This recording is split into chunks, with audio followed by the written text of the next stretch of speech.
গ্যারাক্লে জ্যোৎস্না রাত। লেখিকা সিনথিয়া জাহান। পর্ব ১। কলেজ থেকে ফিরেই থরথর করে কাঁপছে রাত, কারণ ওর সামনে পাত্রপক্ষ বসে আছে। অবশ্য পাত্রপক্ষকে ভয় পাচ্ছে না, বরং পাত্ররূপী পুলিশটাকে ভীষণ ভয় করছে। রাতের জীবনে ভূতরূপী জিনদের পরও পুলিশকেই বেশি ভয় পায়। যাকগে সে কথা। নাইমা রহমান মেয়েকে সুন্দর করে সাজিয়ে পাত্রপক্ষের সামনে এনে বসালেন। পাত্রপক্ষ বলতে পাত্র আর পাত্রের বাবা এসেছে। অবশ্য পাত্রের বাবার সাথে উনার পার্সোনাল ডাক্তার এসেছে। উনি হার্টের রোগী, যে কোনো সময় ডাক্তারের প্রয়োজন পড়ে, তাই মেয়েরা যেমন মেকআপ ব্যতীত বাড়ির বাইরে বের হয় না, তেমনি গালিব মেহতাব ডাক্তার ছাড়া বাইরে বের হন না। রাতের বাবা জোবায়ের সিদ্দিকী গলা খাকারি দিয়ে বললেন, আপনার ছেলের নামটা যেন কি? গালিব মেহতাব কিছু বলার আগে একটা গুরুগম্ভীর নিরেট কণ্ঠস্বর ভেসে আসল। জি, গুরবাজ মেহতাব।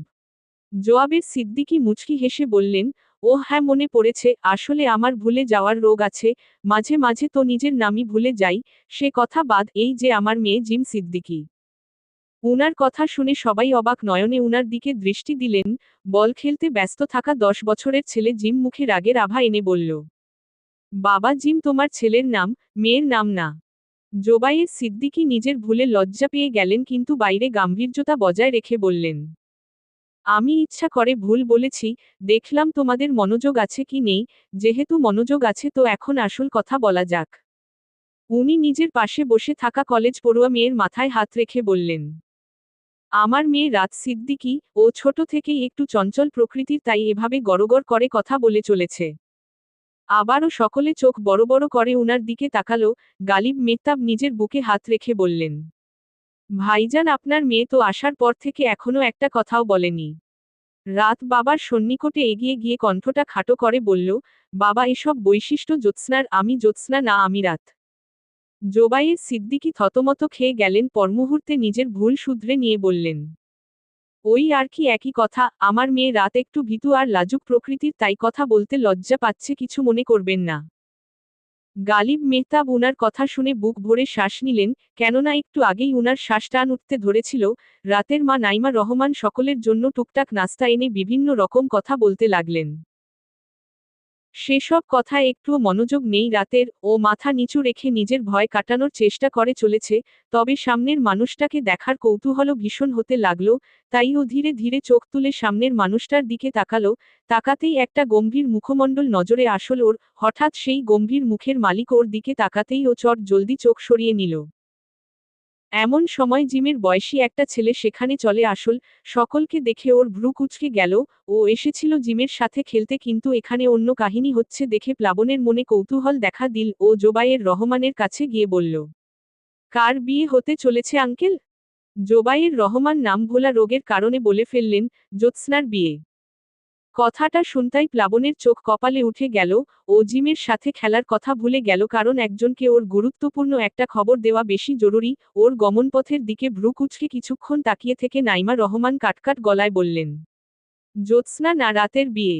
জোবায়ের রহমান বিন্দুমাত্র বিচলিত না হয়ে বললেন, একই হলো। নাইমা রহমান কপাল কুঁচকে নিজের মাথামোটা স্বামীর দিকে তাকিয়ে থেকে চোখ সরিয়ে নিলেন। গালিব মেহতাব বাথরুমে যাওয়ার জন্য উঠে বসলেন।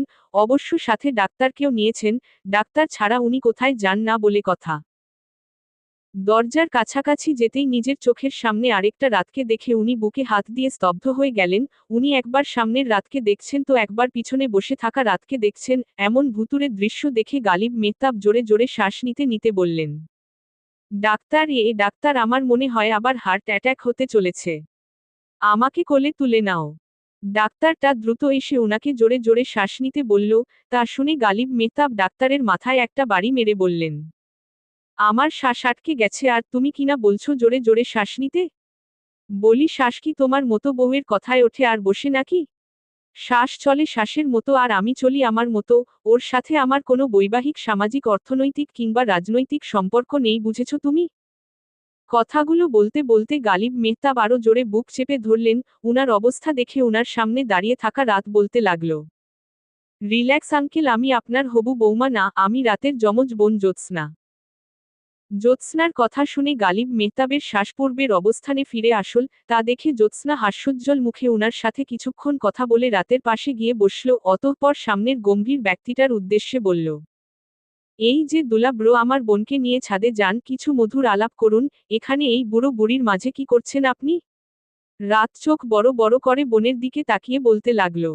না, আমি পুলিশের সাথে একলা কথা বলবো না। জ্যোৎস্না বোনের কথাকে পাত্তা না দিয়ে ওকে ঠেলে বসা থেকে দাঁড় করাল। গুরবাজ কোনো দ্বিধা ব্যতীত নিজে উঠে দাঁড়ালো। রাত এখনো না যাওয়ার জন্য বোনের সাথে তর্ক করে চলেছে আর জ্যোৎস্না জোর করে ঠেলাঠেলি করছে। ওদের দু বোনের নড়াচড়া বন্ধ হলো গুরবাজের কথায়। ঠিক বলেছেন শালিকা, যাকে বিয়ে করতে যাচ্ছি তার সাথে আলাদাভাবে কিছু কথা বলে নেওয়া উত্তম। জ্যোৎস্না বিজয়ীর হাসি হেসে বলল, অবশ্যই। বলে ও বোনকে গুরবাজের পিছনে ঠেলে দিল। রাত আর কোনো উপায় না দেখে হৃৎপিণ্ড হাতে নিয়ে পিছু পিছু হাঁটতে লাগলো। ওরা দুজনে ছাদের দিকে অগ্রসর হলে জ্যোৎস্না মুচকি হেসে বলল, এই ভিতুর ডিমটাকে সাহসী বানানোর জন্য পুলিশ দুলা ব্রোই পারফেক্ট আছে। কথা শেষ হতে না হতেই ওর ফোন বেজে উঠল। বড়রা উপস্থিত থাকায় ও বেকনিতে চলে গেল। ফোন এখনো বেজেই চলেছে। জ্যোৎস্না ধরার আগেই ফোন কেটে গেল। আবারও বাজতে শুরু করলো। ফোনের স্ক্রিনে টিউবলাইট নামটা জ্বলজ্বল করছে। সেটা দেখে জ্যোৎস্নার ঠোঁটের কোণে মুচকি হাসি ফুটে উঠল। ও হাসি থামিয়ে ফোন রিসিভ করল, অতঃপর কণ্ঠটা গম্ভীর করে বলল, কি চাই? এত ফোন দিচ্ছেন কেন? অপর পাশ থেকে নাক টানার শব্দ ভেসে আসছে, সাথে ফ্যাচফ্যাচানি কান্না। জ্যোৎস্না কপাল কুঁচকে বলল, টিউবলাইটের কি চাকরি চলে গেছে? এবার ক্রন্দনরত পুরুষালী এক কণ্ঠস্বর ভেসে আসল, মনে মনে সেই দোয়াই করছো তাই না? আমাকে তো কোনোকালেই পাত্তা দাওনি, কিন্তু বলেছিলে চাকরি পেলে বিয়ে করবে, তাহলে এখন এমন করছো কেন? মানে, কি বলতে চাচ্ছেন? এখন না বোঝার নাটক হচ্ছে? নিজের পুলিশ বরকে খুব মনে ধরেছে তাই না? অস্বীকার করবে না, প্লাবন এসে আমাকে সব বলেছে যে তুমি পাত্রের সামনে দাঁত কেলিয়ে বসেছিলে। জ্যোৎস্নার কাছে সবকিছু ক্লিয়ার হয়ে গেল। ওর হাসি যেমন পাচ্ছে তেমন মেজাজও খারাপ হচ্ছে। কোনো কিছু যাচাই না করে শুধু ফ্যাচফ্যাচ করে কান্নাই করতে পারে এই নিলয়, যে ছোটবেলা থেকে জ্যোৎস্নার প্রেমে পাগল। ওকে আরেকটু রাগানোর জন্য জ্যোৎস্না ইচ্ছা করে বলল, হ্যাঁ মনে ধরেছে তো, পুলিশরাও যে এত হ্যান্ডসাম হতে পারে সেটা আমি ভাবতেই পারিনি, বুঝলেন? কি এটিটিউড ছেলেটার! উফ্ফো জোশ! নিলয় কান্না বাদ দিয়ে কর্কশ গলায় বলল, জ্যোৎস্না কেন এমন করছো? আমি তোমাকে ভালোবাসি, এমন তো না যে আমি বেকার। আমার এখন চাকরি আছে, খুব দ্রুতই তোমাকে বিয়ে করব আমি। সত্যি বলছি জ্যোৎস্না, যদি তুমি ওই পুলিশকে বিয়ে করতে সম্মতি জানাও তাহলে আমি আগে তোমাকে খুন করব, তারপর ওই পুলিশকে খুন করব। নিলয়কে এই প্রথম এত সিরিয়াস হতে দেখল জ্যোৎস্না, তাইও মজা বাদ দিয়ে ওকে সত্যি কথা বলতে যাবে এমন সময় ফট করে ফোনটা বন্ধ হয়ে গেল। ওর ফোনের চার্জ শেষ, চার্জারটা নষ্ট হয়েছে, তাই মেকানিকের কাছে দিয়ে এসেছে। জ্যোৎস্না বিরক্তিতে চকারান্ত উচ্চারণ করে ফোনকে উদ্দেশ্য করে বলল, শালা কম্পিউটারের অবৈধ বাচ্চা, তুই একটু পর বন্ধ হতে পারলি না? এই হাদা টিউবলাইট না জানি এখন বিছানার নিচে গিয়ে ফ্যাচফ্যাচ করে কান্না শুরু করে দেয়। তার আগে প্লাবনটাকে ফাটাতে হবে। ভুলভাল তথ্য পাচার করে টিউবলাইটের শরীরে আগুন ধরিয়ে দিয়েছে শালা। গ্যারাকলে জ্যোৎস্না রাত। লেখিকা সিনথিয়া জাহান। পর্ব 2। পুরো ছাদ নিস্তব্ধ। দূরের নীলচে আকাশে পাখিরা ডানা মেলে উড়ে যাচ্ছে। সেদিকে থেকে চোখ সরিয়ে গুরবাজ সামনের অষ্টাদশী মেয়েটার দিকে দৃষ্টিপাত দিল। রাত যেমন মাথা নিচু রেখে এসেছিল ঠিক তেমনি এখনো মাথা নিচু করে রেখেছে। ওর একটা হাত ননস্টপ কাঁপতেছে, যেটা ও অন্য হাত দিয়ে থামানোর চেষ্টা করে চলেছে, কিন্তু লাভ কিছুই হচ্ছে না। এতে করে রাত বিরক্ত হয়ে মনে মনে বলল, বেয়াদব হাত, তোর লজ্জা নেই? নিজে বেহা জন্য কি আমাকেও বেহা মনে করিস? এখনই কাপাকাপি থামাবি, নয়তো তোর গলা টিপে ধরব নির্লজ্জ। হাতের জীবন থাকলে ও নিশ্চয়ই বলে উঠত, হাতের মাথাও থাকে? এত গুরুত্বপূর্ণ একটা কথা জানিয়ে আমার অনেক উপকার করেছেন, আল্লাহ আপনার মঙ্গল করুন। রাতের কম্পমান হাতের দিকে তাকিয়ে গুরবাজ অস্পষ্ট হেসে বলল, এখানে যে ভূমিকম্প হচ্ছে সেটা তো জানতাম না। কি আশ্চর্যজনক ঘটনা! আমি ভূমিকম্প অনুভব করছি না কেন? ছাদে আসার পরেই প্রথম রাত গুরবাজের দিকে তাকালো, তাও আবার গরম চোখে। ওর চাহনি দেখে গুরবাজ অপরিবর্তিত মুখভঙ্গিতে বলল, মিথ্যা বলেছি? তা তো মনে হচ্ছে না, বরং আমার যে একটা সমস্যা হয়েছে সেটা বুঝতে পারছি। সমস্যাটা হচ্ছে আমি ভূমিকম্প টের পাচ্ছি না কেন? রাত কাটকাট গলায় বলল, মজা করবেন না আমার সামনে? আচ্ছা, সামনে করব না, আজ থেকে তোমার পিছনে মজা করব। রাত কপাল কুঁচকে ওর দিকে তাকালো, কিছু বলল না, তবে গুরবাজ চুপ থাকলো না। ও বলতে লাগলো, যাক, তোমার মুখ থেকে একটু কথা তো বের হলো। আমি তো ভেবেছিলাম তুমি কথা বলতে পারো না। রাত বুকে দুহাত গুজে অন্যদিকে তাকিয়ে বলতে লাগলো, আমি মানুষের সাথে কথা বলি, কোনো পুলিশের সাথে না। গুরবাজ আহাম্মক হয়ে বলল, পুলিশেরা কি মানুষ না? ওদের কি তোমার কাছে গরু ছাগল মনে হয়? উহু, মোটেও না, গরু ছাগলও অনেক কিউট, তবে আপনারা না। কেন বলো তো? কারণ আপনারা মানুষ মারেন, ওদের বন্দি করে রাখেন। গুরবাজ শান্ত গলায় বলল, আমরা খারাপ মানুষদের শাস্তি দিই, কোনো ভালো মানুষকে না। রাত চকিতে গুরবাজের দিকে তাকিয়ে বিরোধিতা করে বলতে লাগল, মিথ্যা কথা, আমি দেখেছি এক অসহায় বৃদ্ধ লোককে লাঠি দিয়ে মারতে। গত রবিবারেই দেখেছি। গুরবাজ হতাশ শ্বাস ফেলে বলল, এখন আসামিদের মুখমণ্ডল যদি ইনোসেন্ট হয় তাহলে আমাদের দোষ কোথায়? ওই বৃদ্ধ লোক নিজের সন্তানকে জঘন্যভাবে খুন করেছিল, তো ওকে মারবে না তো কোলে তুলে ঘুমপাড়ানি গান শোনাবে? রাত কয়েক সেকেন্ড সূক্ষ্ম নজরে গুরবাজের দিকে তাকিয়ে থেকে বলল, হোয়াটএভার।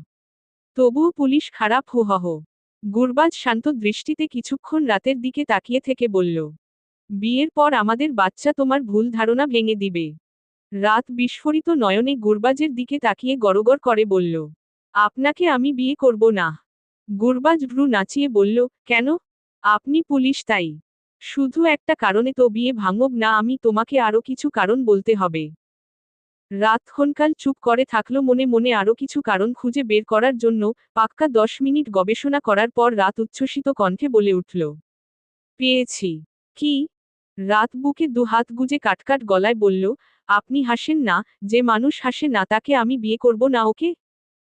গুরবাজ তৎক্ষণাৎ জবাব দিল, আমি হাসার জন্য একটুও সময় পাই না, সারাদিন অনেক ব্যস্ত থাকি, তাই হাসার জন্য সময় বের করতে পারি না।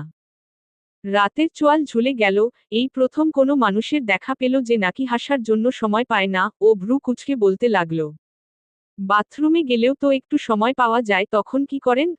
গুরবাজ গলা খাকারি দিয়ে বলল, ওখানে অন্য জরুরি কাজে যাই, হাসার সময় কোথায়? রাত আহাম্মক হয়ে গুরবাজের দিকে তাকিয়ে আছে, একটু পর গুরবাজ বলে উঠল, তুমি ফেইল, তোমাকে নিম্নে 10টা কারণ দেখানো উচিত ছিল, যেহেতু তুমি ভাবার জন্য 10 মিনিট সময় নিয়েছিলে, তাই বিয়েটা হচ্ছে। বিয়ে নিয়ে কোনো অভিযোগ থাকলে সেটা আমাদের পোটলাকে সময় করে বুঝিয়ে বলো, ঠিক আছে? রাতের মাথা আউলা ঝাউলা হয়ে গেল, ও বিড়বিড় করে বলল, কি সব বলছে এই লোক? মাথা টাথা খারাপ নাকি?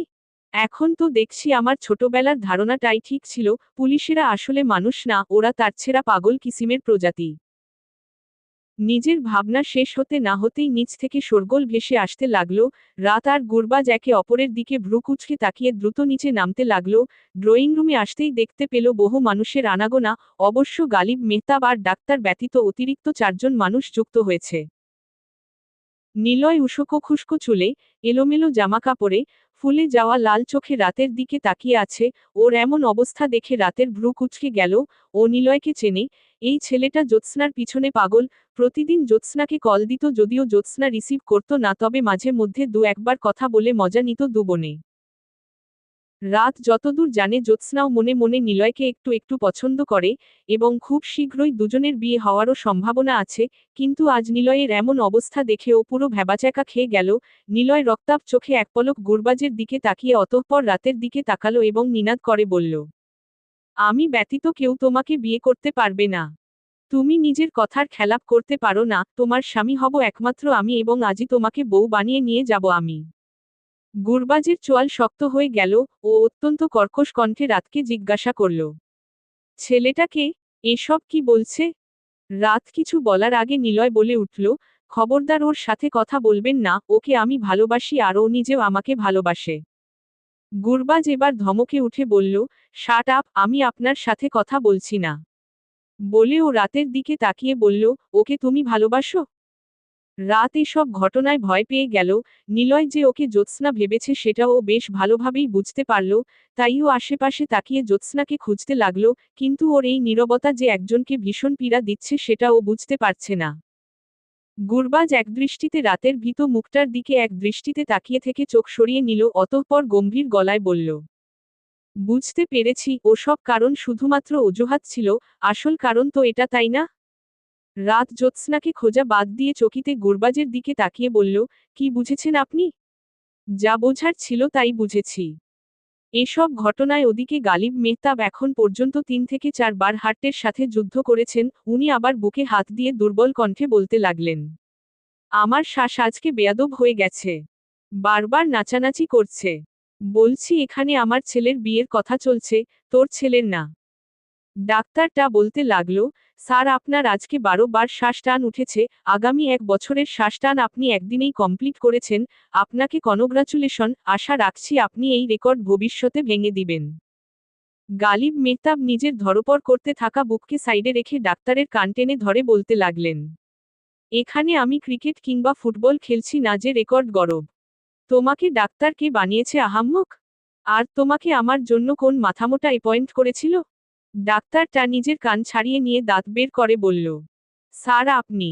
গালিব মেহতাব খুব একটা লজ্জা পাওয়ার সময় পেলেন না রাতের কথা শুনে। রাত গুরবাজের কথার বিপরীতে বলে উঠল, আমি কোনো অজুহাত দিইনি, আর সবচেয়ে বড় কথা আমি উনাকে ভালোবাসি না। রাতের কথায় গুরবাজ খানিকটা স্বস্তি পেলেও নিলয় অবিশ্বাস্য কণ্ঠে বলতে লাগল, এভাবে ধোঁকা দিতে চাচ্ছ আমাকে? তোমার যদি এই পুলিশের চাকরি পছন্দ হয়ে থাকে তাহলে আমাকে বলো, আমিও এই চাকরি পাওয়ার জন্য যা যা করা লাগে তাই করব, তবুও তোমাকে আমার চাই। গুরবাজ অত্যন্ত গম্ভীর গলায় বলল, জাস্ট শাট আপ। নিলয়ও গম্ভীর গলায় জবাব দিল, ইউ শাট আপ, আপনি আমাদের মাঝে কথা বলবেন না। ওরা দুজন বেশ রেগে গেছে, ওদের মাঝে কথা কাটাকাটি চলতে লাগলো। এমন সময় হন্তদন্ত হয়ে জ্যোৎস্না ড্রয়িং রুমে চলে আসল। ও এতক্ষণ ওর ফোনের জন্য চার্জার খুঁজছিল। অনেক খোঁজার পর চার্জার পেলে ও ফোন চার্জে লাগিয়ে নিলয়কে কল করার চেষ্টা করছিল, কিন্তু ফোন রিসিভ হচ্ছিল না। তখন এসব চেঁচামেচি কানে যেতেই ও দ্রুতপদে এখানে চলে এসেছে। সমস্ত ঘটনা চুপচাপ দেখার পর জোবায়ের সিদ্দিকী নিলয়কে উদ্দেশ্য করে বললেন, তুমি জিমকে বিয়ে করতে চাও? সোফায় কপাল কুঁচকে বসে থাকা জিম বাবার কথা শুনে বিরক্তিতে চোখমুখ খিচিয়ে বলে উঠল, বাবা জিম, আমি এখানে আপুর কথা চলছে। জোবায়ের সিদ্দিকী নিজের ভুল ঢাকার জন্য কিছু লজিক শোনাতে যাবেন, ঠিক তখন নাইমা রহমান উনাকে থামিয়ে দিয়ে নিলয়কে বললেন, তুমি রাতকে ভালোবাসো? নিলয়, জ্যোৎস্না আর রাত একসাথে বলে উঠল, না। সবাই ওদের তিনজনের দিকে হতভম্ব চোখে তাকালো। আবারও গালিব মেহতাবের শ্বাস টান উঠে গেছে, তবুও উনি ঘটনার দিকে মনোযোগ অব্যাহত রাখলেন। নিলয় নিজের হতভম্ব ভাব কাটিয়ে বলল, আমি জ্যোৎস্নাকে ভালোবাসি, আপনারা ওই পুলিশের সাথে জ্যোৎস্নার বিয়ে দিতে পারবেন না আমি বেঁচে থাকতে। গুরবাজ কাটকাট গলায় বলল, তার প্রয়োজনও পড়বে না, কারণ আমি জ্যোৎস্নাকে নয় বরং রাতকে বিয়ে করতে চাই। সকলে আহাম্মক হয়ে কিছুক্ষণ একে অপরের দিকে তাকিয়ে থাকল। অবশেষে গালিব মেহতাবের শ্বাস নিয়ন্ত্রণে আসল। উনি বড় করে একটা শ্বাস নিয়ে আরাম করে বসলেন। সবার কাছে সবকিছু ক্লিয়ার হয়ে গেছে। নিলয় কটমট দৃষ্টিতে প্লাবনের দিকে তাকাতেই প্লাবন কাচুমাচু মুখে বলল, আমি নির্দোষ, জোবায়ের আঙ্কেল বলেছে যে জ্যোৎস্না আপুর বিয়ে। সবাই এবার কঠিন দৃষ্টিতে জোবায়ের সিদ্দিকীর দিকে তাকালো। সবার চাহনি দেখে উনি শীষ বাজাতে বাজাতে আশেপাশে তাকাতে লাগলেন। জ্যোৎস্না ভ্রু কুঁচকে বাবার দিকে কিছুক্ষণ তাকিয়ে থেকে নজর সরিয়ে নিল। এবার ওর নজর নিলয়ের দিকে গেল। ওকে দেখে জ্যোৎস্না মনে মনে বলল, আমার টিউবলাইটের দেখছি সাহসও আছে, এই সাহসগুলো কি এতদিন শোকেজে তুলে রেখেছিলেন নাকি? গ্যারাকলে জ্যোৎস্না রাত। লেখিকা সিনথিয়া জাহান। পর্ব ৩। অস্থিতিশীল পরিস্থিতিটা এখন নর্মাল হয়েছে। শ্বাস টান ওঠার ভয়ে গালিব মেহতাব ছেলেকে নিয়ে বাড়ি ফিরে গেছেন। অন্য একদিন এসে বিয়ের দিন তারিখ ঠিক করা হবে। নিলয়ও তার বাবা মাকে নিয়ে ফিরে গেছে। যে একটা ঘটনা ঘটে গেল সেটা দেখার পর কেউই ভালো কিছু হজম করার অবস্থাতে নেই। গুরবাজ চলে যাওয়ার পরপরই রাত নিজের রুমে এসে চুপটি করে বসে আছে। একটু পর জ্যোৎস্না ওর রুমে চলে আসল। রাতের রাশভারী মুখের দিকে নজর যেতেই জ্যোৎস্নার ভ্রু কুঁচকে গেল। ও বোনের পাশে গিয়ে বসে বলতে লাগল, কি রে, মুখটা গন্ডারের 1 সপ্তাহের পুরনো মলমূত্রের মতো করে রেখেছিস কেন? কোনোই রসকস নেই, ছ্যাহ ছ্যাহ। রাত কটমট দৃষ্টিতে বোনের দিকে তাকিয়ে বলল, এই সমস্ত অদ্ভুত কথাবার্তা ছাড়া তোর বাক্য সম্পূর্ণ হয় না বেয়াদব? জ্যোৎস্না রাতের কাঁধে মাথা রেখে বলল, না রে আদব। রাত চোখ মুখ কুঁচকে কিছুক্ষণ বোনের দিকে তাকিয়ে থেকে চোখ সরিয়ে নিল। কিছুক্ষণ পিনপতন নীরবতা। হঠাৎ জ্যোৎস্নার মাথায় দুষ্টু বুদ্ধি চলে আসল। ও গলা খাকারি দিয়ে বলতে লাগল, পুলিশের প্রেমে পড়ে গেলি নাকি? আমার দুলা ব্রোকে খুব মিস করছিস? ফোন করে ডাকবো? রাত চুপ করে থাকলো। তা দেখে জ্যোৎস্না মিটমিটিয়ে হাসতে লাগলো। অতঃপর ভ্রু নাচাতে নাচাতে বলল, মুরুব্বি মুরুব্বি, উহু উহু, বাবাকে বলে বিয়েটা আজই দেওয়ার ব্যবস্থা করব নাকি বল? রাত কঠিন দৃষ্টিতে জ্যোৎস্নার দিকে তাকিয়ে বলল, এতই যখন শক্ত তোর টিউবলাইটকে ধরে এনে বিয়ে কর যত্ত সব। জ্যোৎস্না হাসি বাদ দিয়ে মুখটা গম্ভীর করে বলল, কি বললি? টিউবলাইট? উনাকে আমি যা ইচ্ছা বলবো তাই বলে তুইও বলবি? হ্যাঁ বলবো, কারণ তোর ওই টিউবলাইটের বোকামির জন্য আজ আমি হার্ট অ্যাটাক করতে ধরেছিলাম। হ্যাঁ তোর সাথে একমত, কিন্তু টিউবলাইট বলবি না, সম্মান দিয়ে কথা বলবি। ভুলে যাস না আমি তোর 5 মিনিটের বড়, সে হিসেবে উনি তোর গুরুজন। গুরুজনকে সম্মান দিয়ে কথা বলতে হয়। যা ছোট বোন, জন্য এবারের মতো মাফ করে দিলাম। রাত ভ্রু কুঁচকে কয়েক সেকেন্ড বোনের দিকে তাকিয়ে থেকে বলল, আবারও যদি এমন উল্টাপাল্টা কিছু করে তখন? তখন বলবি, ডিয়ার সম্মানীয় দুলাভাই, আপনার মাথার 2 থেকে 1টা তারের গন্ডগোলের কারণে আমার হাই প্রেশার আরও হাই হয়ে গিয়েছিল, তাই বিনীত নিবেদন এই যে অনুগ্রহপূর্বক আপনার মাথাটা কিছুক্ষণের জন্য সোকেজে সাজিয়ে রাখুন, ধন্যবাদ। জ্যোৎস্নার নাটকীয়ভাবে বলা কথাটায় রাত না চাইতেও জোরে হেসে ফেলল। ওর হাসি দেখে জ্যোৎস্নাও হাসতে শুরু করল। এভাবে দুজনে বেশ কিছুক্ষণ হাসার পর ক্লান্ত হয়ে বিছানায় গা এলিয়ে দিল, কিন্তু হঠাৎ রাত ধরপড় করে বিছানা থেকে উঠে জ্যোৎস্নার হাত টেনে বলল, এই শোন না। জ্যোৎস্না শোয়া অবস্থাতেই ভ্রু নাচিয়ে বলল, কি? রাত আমতা আমতা করে বলল, আমি ওই পুলিশকে বিয়ে করব না, তুই একটু বাবা মায়ের সাথে কথা বলে দেখ না বনু। জ্যোৎস্না তোরাক করে শোয়া থেকে উঠে বসল, বোনের করুণ মুখের দিকে ক্ষণকাল তাকিয়ে থেকে বলল, কেন করবি না বিয়ে? রাত বোনের চোখে চোখ রেখে বলল, উনাকে দেখলেই আমার ভয় লাগে, শুধু মনে হয় কখন না জানি আমাকে তুলে আছাড় মারে। জ্যোৎস্না হেসে ফেলে বলল, হায় আল্লাহ, তোকে কেন আছাড় মারবে? উদ্দেশ্য কি? জানি না, কিন্তু সত্যি বলছি খুব ভয় লাগে। তার উপর জানি শুনি একটুও হাসেন না, উনি নাকি হাসার সময় পান না, এটা কোনো কথা বল? একটা মানুষ নাকি হাসার জন্য সময় পায় না, কি আশ্চর্য! জ্যোৎস্না ওর কথা শুনে 1 সেকেন্ড নিশ্চুপ থেকে অট্টহাসিতে ফেটে পড়ল, হাসতে হাসতেই বলল, শালা হাসার জন্য নাকি সময় পায় না, আর এদিকে আমি সারাদিন হাসার কারণে পড়াশোনার জন্য সময় বের করতে পারি না ছ্যাঃ। বাই দা ওয়ে দুলা ব্রোকে আমার হেব্বি পছন্দ হয়েছে। রাত বোনকে ঝাঁকিয়ে বলল, বিয়েটা ক্যান্সেল করার ব্যবস্থা করিয়ে আর। সর বেডি, আমি বিয়ে ভাঙার মতো অশ্লীল কাজের ধারের কাছেও নেই। সবচেয়ে বড় কথা, দুলা ব্রোকে আমার পছন্দ হয়েছে।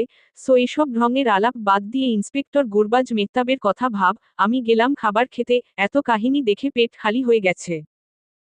কথাটা বলে জ্যোৎস্না রুম থেকে বেরিয়ে গেল। ওদিকে রাত অসহায় মুখে বসে আছে। এমন সময় ওর ফোন বেজে উঠল।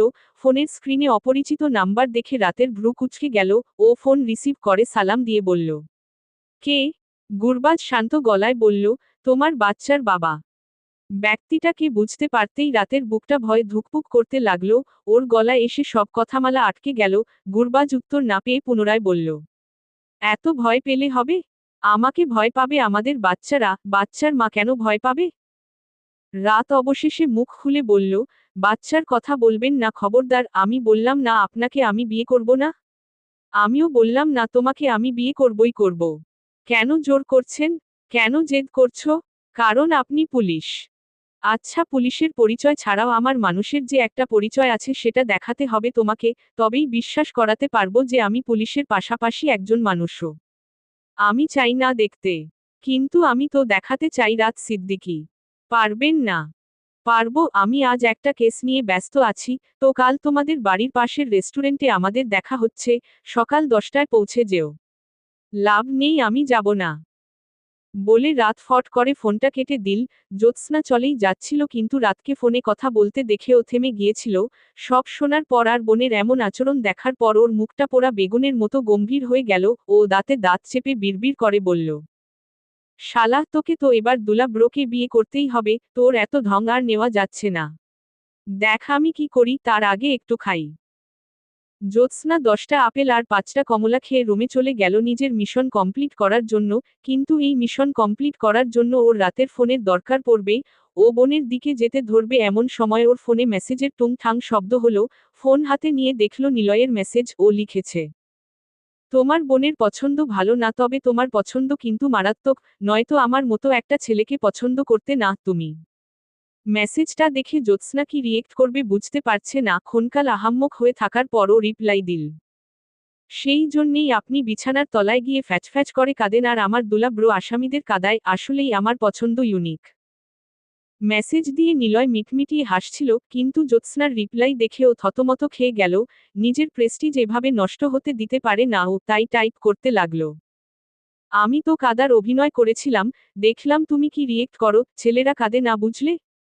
আমি ওই পুলিশকে 1 সেকেন্ডেই কাঁদিয়ে ফেলতে পারি। নেহাতি তোমার বোনের কষ্ট হবে দেখে চুপ ছিলাম, নয়তো দেখিয়ে দিতাম এই নিলয় মাহমুদ কি জিনিস।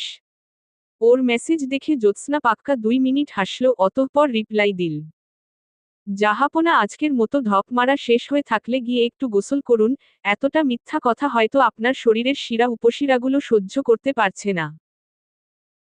নিলয়কে মেসেজ দেওয়া শেষ করে জ্যোৎস্না চলে গেল রাতের ফোন চুরি করতে। ভাগ্য ওর সহায় ছিল, রাত নিজের রুমে ছিল না, সেই সুযোগে ও ফোনটা নিয়ে নিজের রুমে চলে গেল। তারপর রিসেন্ট ডায়াল করা নাম্বারটাতে ফোন দিল, একবার রিং পড়তেই রিসিভ হলো। রাতের থেকে এমন রিজেকশন পেয়ে গুরবাজের মুড অফ হয়ে গিয়েছিল, তাই রাতের থেকে ফোন পাওয়া মাত্রই রিসিভ করল। জ্যোৎস্না নিজের তিরিংবিরিং স্বভাব আর কথাবার্তাকে নমনীয় করে বলল, তখন ওভাবে কথা বলাটা হয়তো উচিত হয়নি আমার, ঠিক আছে কাল আপনার সাথে দেখা করব আমি। গুরবাজ ভীষণ খুশি হয়ে বলল, ঠিক আছে কাল ঠিক 10টায় রেস্টুরেন্টে দেখা হচ্ছে আমাদের। জ্যোৎস্না ফোন কেটে দিয়ে বড় করে একটা নিঃশ্বাস নিল, তবে পিছু ঘুরে তাকাতেই ওর পিলে চমকে উঠল। রাত ওর পিছনে দাঁড়িয়ে আছে। জ্যোৎস্না নিজেকে সামলে ইতস্তত করে বলল, এখানে কি করছিস? রাত বুকে 2 হাত গুজে কাটকাট গলায় বলল, তুই কি করছিস বলতো? জ্যোৎস্না আমতা আমতা করে বলল, কি করেছি? আমার ফোন তোর কাছে কেন? জ্যোৎস্না নিজের নার্ভাসনেস দূর করার জন্য গলা খাকারি দিয়ে বলল, কি করছি মানে? তুই জানিস না আমার ফোনে এমবি নেই? ভিডিও না দেখতে পেয়ে আমার গালিব আঙ্কেলের মতো শ্বাসটান উঠে যাচ্ছিল, তাই তোর ফোনে একটু ভিডিও দেখছিলাম। এত হিংসুক কেন রে তুই? গ্যারাকলে জ্যোৎস্না রাত। লেখিকা সিনথিয়া জাহান। পর্ব 4। পরদিন ভোরবেলা ঘুম থেকে উঠে রাত ফজরের নামাজ আদায় করে নিল, তারপর বেকনিতে গিয়ে ঠান্ডা ঠান্ডা বাতাস অনুভব করতে লাগল। কাল না বলার পর ওর গুরবাজের সাথে আর কথা হয়নি এবং কথা বলার কোনো ইচ্ছাও ওর নেই। আরও কিছুক্ষণ প্রকৃতির সাথে একাকী সময় কাটানোর পর রাত নিচে চলে গেল মাকে রান্নায় সাহায্য করার জন্য। নাইমা রহমান মেয়ের সাথে হাসি ঠাট্টা করতে করতে রান্না সম্পূর্ণ করতে লাগলেন। অন্যদিকে জ্যোৎস্না জিমের সাথে বসে ওকে পোড়ায় সাহায্য করে দিচ্ছে, আর মাঝে মাঝে মেজাজ হারিয়ে জ্যোৎস্না জিমের মাথায় চাটি মারতেও ভুল করছে না। জোবাইয়ের সিদ্দিকী সিঁড়ি বেয়ে নিচে নামতে নামতে সেই দৃশ্য দেখতে লাগলেন। ভাই বোনের থেকে চোখ সরিয়ে উনি সোফায় বসে খবরের কাগজে চোখ বোলাতে লাগলেন। ওদিকে জ্যোৎস্না জিমের গালে একটা হোঁটা মেরে বলল, গাধার গাধা, এই ব্রেন নিয়ে তুই পড়াশোনা করার মতো সাহস দেখিয়েছিস? তোর বুকের পাটা আছে মানতে হবে। জিম গালে হাত বোলাতে বোলাতে ভ্রু কুঁচকে বোনের দিকে তাকিয়ে বলল, বোনের ব্রেন যেমন ভাইয়ের ব্রেনও তেমন, তুমি যদি ওই ব্রেন দিয়ে পড়াশোনা করতে পারো তাহলে আমিও পারি, তবে তোমার মতো অন্তত 33 মার্ক পেয়ে পাস করব না আমি। জ্যোৎস্না থতমত খেয়ে গেল, কিন্তু উপরে বুঝতে দিল না যে ও লজ্জা পাচ্ছে। ও অত্যন্ত ভাব নিয়ে বলতে লাগল, আরে পাগলা, পরীক্ষার হলে গিয়ে আমার সেদিন প্রচণ্ড ক্ষুধা লেগেছিল, তাই পরীক্ষা অর্ধেক দিয়ে চলে এসেছিলাম, নয়তো সব প্রশ্ন আমার কমন ছিল। যদি ক্ষুধা না লাগতো তাহলে দেখতি 100 এর মধ্যে স্যার আমাকে খুশি হয়ে 105 মার্ক দিতে বাধ্য হতো। আর সবচেয়ে বড় কথা, 33 পেলেও পাশ আর 90 পেলেও পাশ, তো অযথা পেটকে অগ্রাহ্য করে আমি পরীক্ষাকে কেন এত মূল্য দিতে যাব রে? ওর দিকে চোখ সরু করে কিছুক্ষণ তাকিয়ে থেকে জিম বইয়ের পাতায় মনোযোগ দিল। জ্যোৎস্না গর্বিত মুখে ক্ষণকাল বসে থাকলো, কিন্তু জিমের থেকে পাত্তা না পেয়ে ও হতাশ শ্বাস ফেলে মনে মনে বলল, এত ধপ মারলাম তবুও পাত্তা দিল না ছ্যাহ। জোবাইয়ের সিদ্দিকী খবরের কাগজ খানিকটা সরিয়ে ওর দিকে তাকিয়ে বলতে লাগলেন, সামনে তোমার বিয়ে হতে চলেছে, এখন অন্তত চাটু মারা বন্ধ করো জিম। জিম আর জ্যোৎস্না চকিতে বাবার দিকে তাকালো। 1 মিনিট লাগলো ওদের আসল বিষয়টা বুঝতে। বোঝার সাথেই জিম হুঙ্কার করে বলল, বাবা, আর একবার যদি আমার নামের সাথে বিয়ের প্রসঙ্গ তোলো তাহলে সত্যি করে বলছি আমি বাড়ি ছেড়ে চলে যাব। আমি ওই রামছাগল দুটোকে বিয়ে করতে পারবো না। ভাইয়ের অবস্থা দেখে জ্যোৎস্না জোরে জোরে হাসতে লাগল। যদিও শেষে জিম, নিলয় আর গুরবাজকে অপমান করেছে, তবুও জ্যোৎস্নার হাসি থামছে না। ও বেশ মজা পেয়েছে জিমের মুখভঙ্গি দেখে। ওদিকে জোবাইয়ের সিদ্দিকী থতমত খেয়ে গেছেন। উনি নিজের ভুল স্বীকার না করে বললেন, বারে আমি তোমাকেই বলেছি, সামনে তো তোমারও বিয়ে হবে, যদিও সেটা অনেক বছর পর, তবুও হবে তো নাকি? তোমরা অযথা ভুল বোঝো আমাকে, আমি কি আমার বাচ্চাদের নাম ভুলতে পারি? জিম ভ্রু কুঁচকে কিছুক্ষণ বাবার দিকে তাকিয়ে থেকে চোখ সরিয়ে নিল। এই বাড়ির এই দুই ব্যক্তির সাথে জিম পেরে ওঠে না, কারণ এরা দুজন জীবনেও নিজের ভুল স্বীকার করে না, বরং আলতু ফালতু লজিক দেখিয়ে নিজেদের ভুল ঢাকার চেষ্টা করে। তাই জিমও বেশি কথা বাড়ায় না, বয়স কম হলেও বুদ্ধি পরিমাণের তুলনায় একটু বেশিই পেয়েছে ও।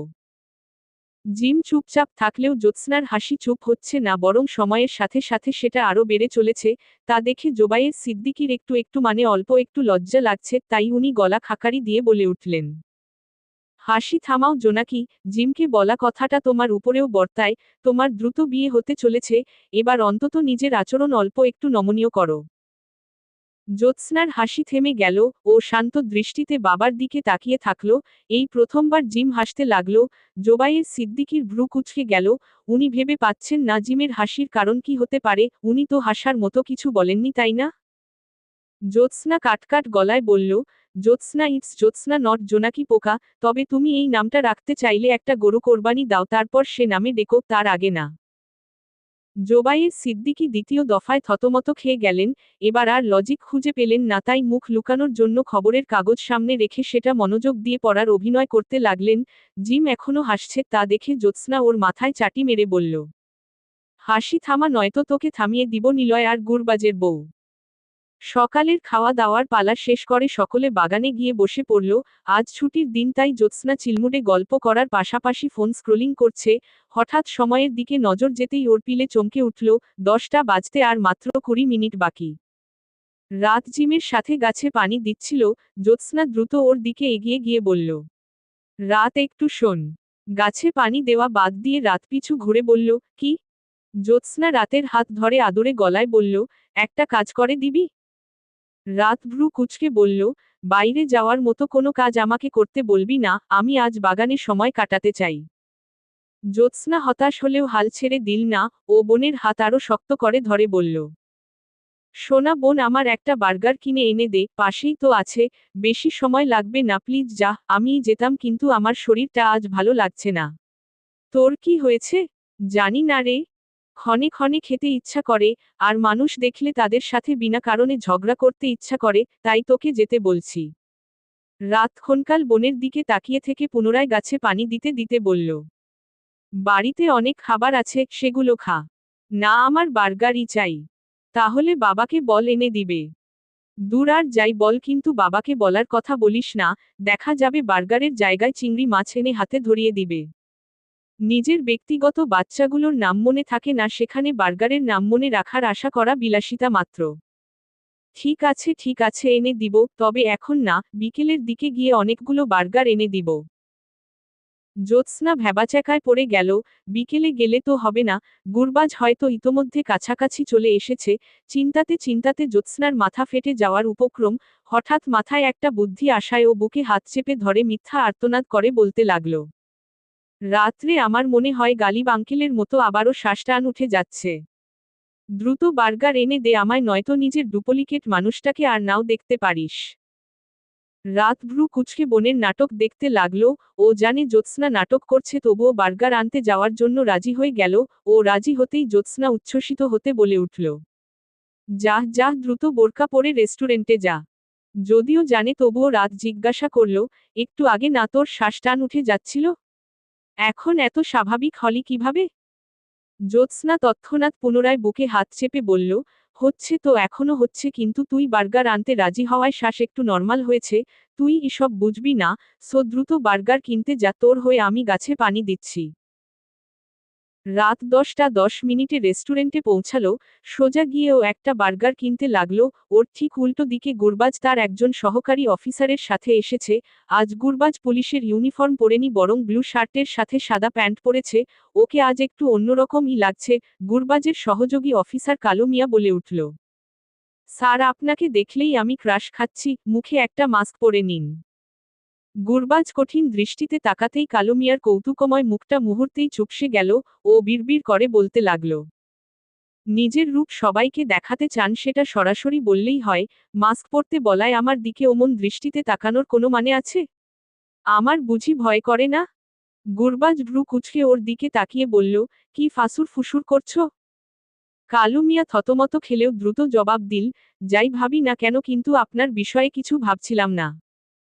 গুরবাজ শান্ত চোখে কিছুক্ষণ ওর দিকে তাকিয়ে থাকলো, এতে করে কালু মিয়া ভয়ে একটা ঢোক গিলল, অতঃপর এপাশ ওপাশ তাকাতে তাকাতে বলল, আমার দিকে না তাকিয়ে ম্যামকে খুঁজুন স্যার, উনি না আবার আসামির মতো ফুরুত করে হাত থেকে ফসকে যায়। গুরবাজ কাটকাট গলায় জবাব দিল, আমার হাত তোমার মতো না, চোরের মতো হাতে সরিষার তেল মাখলে আসামি হাত ফসকে পালাবে না তো আঠার মতো চিপকে থাকবে। ওরা দুজন এভাবে বেশ কিছুক্ষণ কথা বলতে লাগলো। ওদিকে রাত বার্গার কেনা শেষে রেস্টুরেন্ট থেকে বেরোতে যাবে এমন সময় ওর নজর গুরবাজের দিকে গেল, সাথে সাথে ওর চোখ বড় বড় হয়ে গেল এবং গুরবাজের সাথে কালকের বলা কথাগুলোও মনে পড়ে গেল। ও দ্রুতপদে রেস্টুরেন্ট থেকে বেরিয়ে যেতে ধরলে গুরবাজ আর কালু মিয়া দরজার সম্মুখের দিকে চলে গেল, তাই রাত উল্টো ঘুরে একটা টেবিলের নিচে গিয়ে লুকিয়ে পড়ল। টেবিলের নিচে থেকে দেখল দুজোড়া পা রেস্টুরেন্ট থেকে বেরিয়ে গেল। তা দেখে রাত স্বস্তির নিঃশ্বাস ফেলে টেবিলের নিচ থেকে মাথা বের করতেই গুরবাজকে দেখতে পেল। ওকে দেখে ভূত দেখার মতো ভয় পেয়ে রাত চিৎকার করে উঠল। তারপর তাড়াহুড়ো করে টেবিলের নিচে থেকে বেরোতে ধরে মাথায় ব্যথাও পেল। গুরবাজ ওর অবস্থা দেখে বলল, হেই রিল্যাক্স বাই দা ওয়ে, টেবিলের নিচে কি করছিলে তুমি? রাত আমতা আমতা করে বলতে বলল, কিছু না, একটু দেখলাম টেবিলের নিচে থেকে রেস্টুরেন্টটা কেমন দেখায়। গুরবাজ আহাম্মক হয়ে রাতের দিকে তাকালো আর রাত ৩২ পার্টি দাঁত বের করে জোরপূর্বক হাসতেছে। গ্যারাকলে জ্যোৎস্না রাত। লেখিকা সিনথিয়া জাহান। পর্ব ৫।